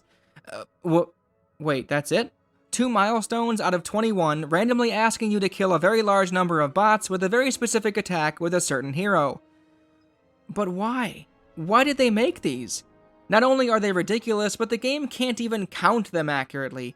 You better believe I grinded Luke and Maul to get both of these. With Maul, I just did one gigantic onslaught match of 999 enemies. What fun I had. It is a good map, though. I wish we could see this one pop up for the big online game modes, or even co-op. For Luke's, I didn't want to waste as much time, so I did it in smaller play sessions. I was kind of confused as to why it was taking so many matches, and then I looked closer at the milestone progress. I went from 132 repulse kills to 182. 50. I can promise you I killed 125 more enemies with repulse. I know I did, since I picked 125 enemies specifically so I could make sure I got to 250. Out of those 125, it counted 50 of them. I should have learned right then and there to stop caring about milestones, but that giant fucking percentage just stares at you. I don't want my viewers to think I didn't give the game a proper go. I gotta get that number higher. Well, this is as high as I ever got it. I'm not falling down the trap of endlessly pursuing numbers again. It was fun for a while, but this grind was stretched far too thin. There's a milestone for fucking everything, it feels like. Remember that existential dread I talked about earlier? These milestones played a big role in that, and not being able to check periodically throughout your session on the ones you're working on made it all the worse. Finally, the campaign has come back. Just kidding, I don't care about the story. This should be no surprise to people who have watched my previous video, but I didn't ask for this campaign mode. I don't think it was necessary. I didn't want them to waste their resources on a single-player adventure if this is an online-focused game. Give me more offline content and a galactic conquest, and I'll be more than satisfied. Alas, John Boyega and other players like him made their voices heard, and now I have to talk about this wonderful story mode. Thanks everyone, thanks a lot. I think there's something to be said about conflating every Star Wars fan's desires and expectations and placing them on the shoulders of the designers who are making the only Star Wars game on the market. No offense, but has John Boyega played the original games? The campaign in the first was pretty rough, but I still go back and play it to this day. The second game's campaign was better, but even still, it was very similar to how the rest of the game played, and it wasn't trying to be anything more than a fun few hours. Don't get me wrong, I see games as art just as much as I see them as toys. If developers have a vision and want to craft something meaningful to them, something more than just a fun few hours, I support them 100%. However, this ain't it, Chief. Is that still something the kids say? EA made a very big deal about their single-player story for Battlefront 2, of how you'd be able to experience the Empire's perspective on the war. Hello! Well, you play as the Empire for maybe 3 missions, then you're a de facto rebel for the remainder. The way this was all handled is honestly very subpar. While yes, one could argue Aiden's transition from bad guy to good guy is very rushed, I'd argue this is an idea that could never even work at this point. This game looks way too good. The Empire are literally Nazis. I fundamentally don't see how a full campaign mode where you're the Empire could work at all unless you paint the Imperials in a somewhat positive light. The problem with that is, even with Disney's many additions to the canon around the time of the Empire, the Stormtrooper side has always been unquestionably the bad guys. The only nuance I ever saw was about how both sides are bad, and the Outer Rim planets get shafted either way. I can understand that, and I do agree with that take as well. The Republic gave so few fucks that they couldn't even make an exception for the Chosen One's mother. Nah, slavery is just the way in these parts, sure. However, from a civilian to government standpoint, basically every planet ever depicted in all of the shows I watched or books I read, the Empire comes in and makes things worse for individuals. Personally, I'm not a fan of the constant portrayals of the Empire as the unanimous villains. It would be more interesting for both sides to have valid points. For example, in Attack of the Clones, I think Count Dooku made some decent arguments, and we see a few episodes of Clone Wars where the Confederacy of Independent Systems also make some good arguments. However, more often in Clone Wars, we just see Dooku be irredeemably evil for some reason. Even if that wasn't the case, the whole CIS as a concept was just puppeteered by a genuine dictator in the making. The Emperor is evil personified, and Vader is a mass murderer on the levels of Genghis Khan. They blew up a fucking planet. The Empire is evil.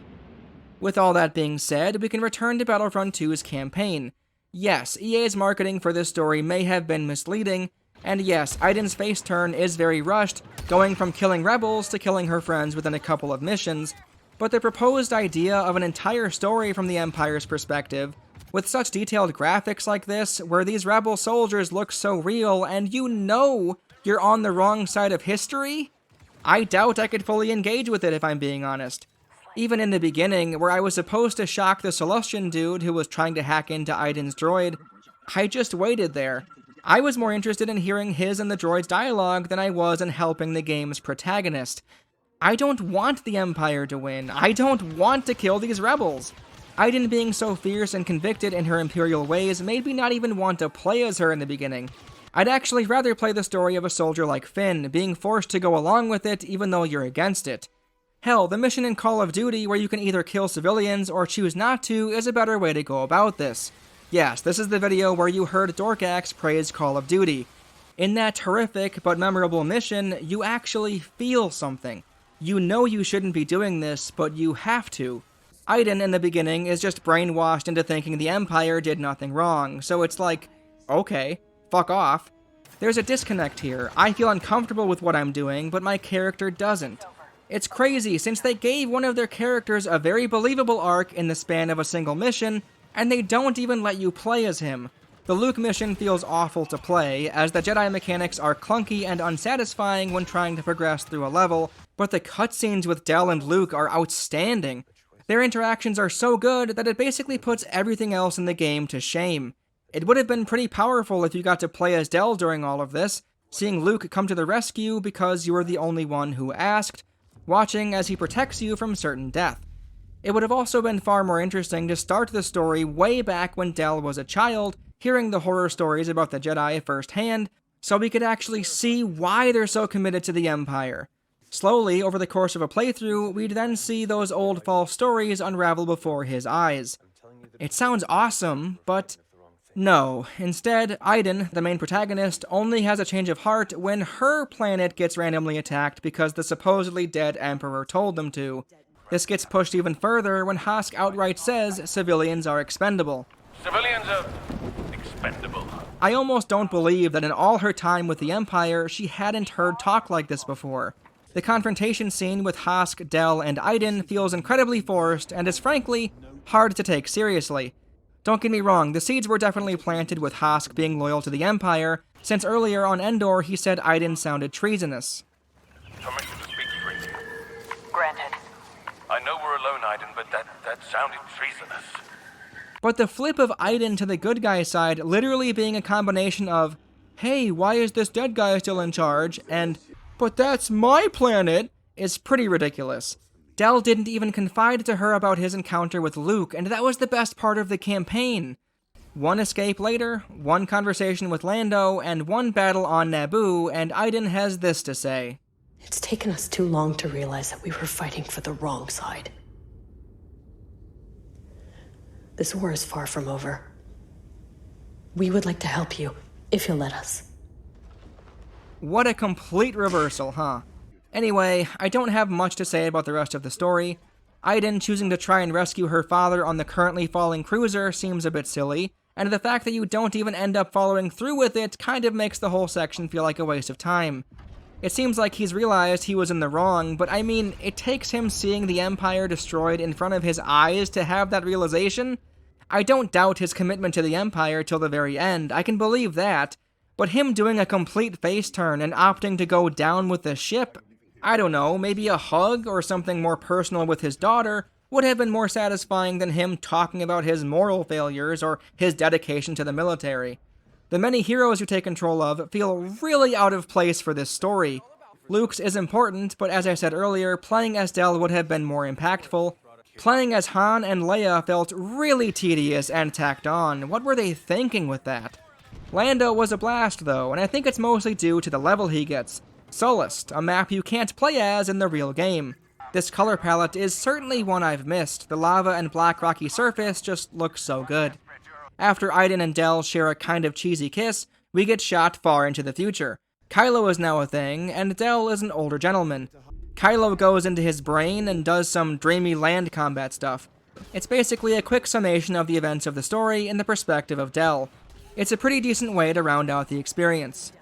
As far as the gameplay portion of the campaign, I'm just not that interested in these types of Call of Duty story modes. Playing whack-a-mole with the enemy forces, protecting a bunch of NPCs while they do some NPC thing, and having the odd space and hero mission. The stealth is bad, the levels are short, and the AI are mostly inept. However, I did mostly play on normal. The part that stuck out to me were the collectibles. Remember those white rotating diamonds I made fun of in the first game? Dice have sunk even lower, and now it just says this. This isn't even a thing, this isn't a tangible anything. You search a crate, and then you get text saying to check your overall progress at the collections menu. This doesn't count, this isn't a collectible. What do you... Have Dice played other games before? Another small annoyance was the star card menu, where it doesn't make the background opaque enough, so I had a very hard time deciphering what the text even said. Yes, I did go into the settings and tried to help the problem, but it didn't work. Anyway, there's the free Resurrection DLC as well, which concludes the cliffhanger of an ending from the main story. Basically, this just confirms that Iden and Del's kid wasn't Rey, like a few fans were theorizing, and Iden and her daughter Zay get to do some mother-daughter resistance bonding. I don't think a review video for Battlefront 2 would be complete without a supercut of the many times characters said the word hope. I have hope in you. Hope? Hope can prevail. Hope is the reason we're going to win. Seriously, enough of this shit. Disney, get your act together. Stop focusing on this word so much. It's irritating. It's like they make characters say it to constantly remind us of the fact that the good guys are the underdogs and the bad guys are the evil oppressors. Stop telling us and start showing us, you fucking nerds. Like, listen, I can do the same thing with all the times I said a certain word too, like fuck, or ridiculous, or... I don't know, what other words do I say? I guess, infinite, insane. I say insane all the time. I'll do a supercut of all the times I say insane. Go. It's insane. It's fucking insane. Which is absolutely insane. Are so insanely gorgeous. Which is insanely unfair. Is insanely stupid. The point is, though, insane isn't the fucking theme. They keep trying to make hope the theme of their stories, yet they keep having their characters say it to remind you, like...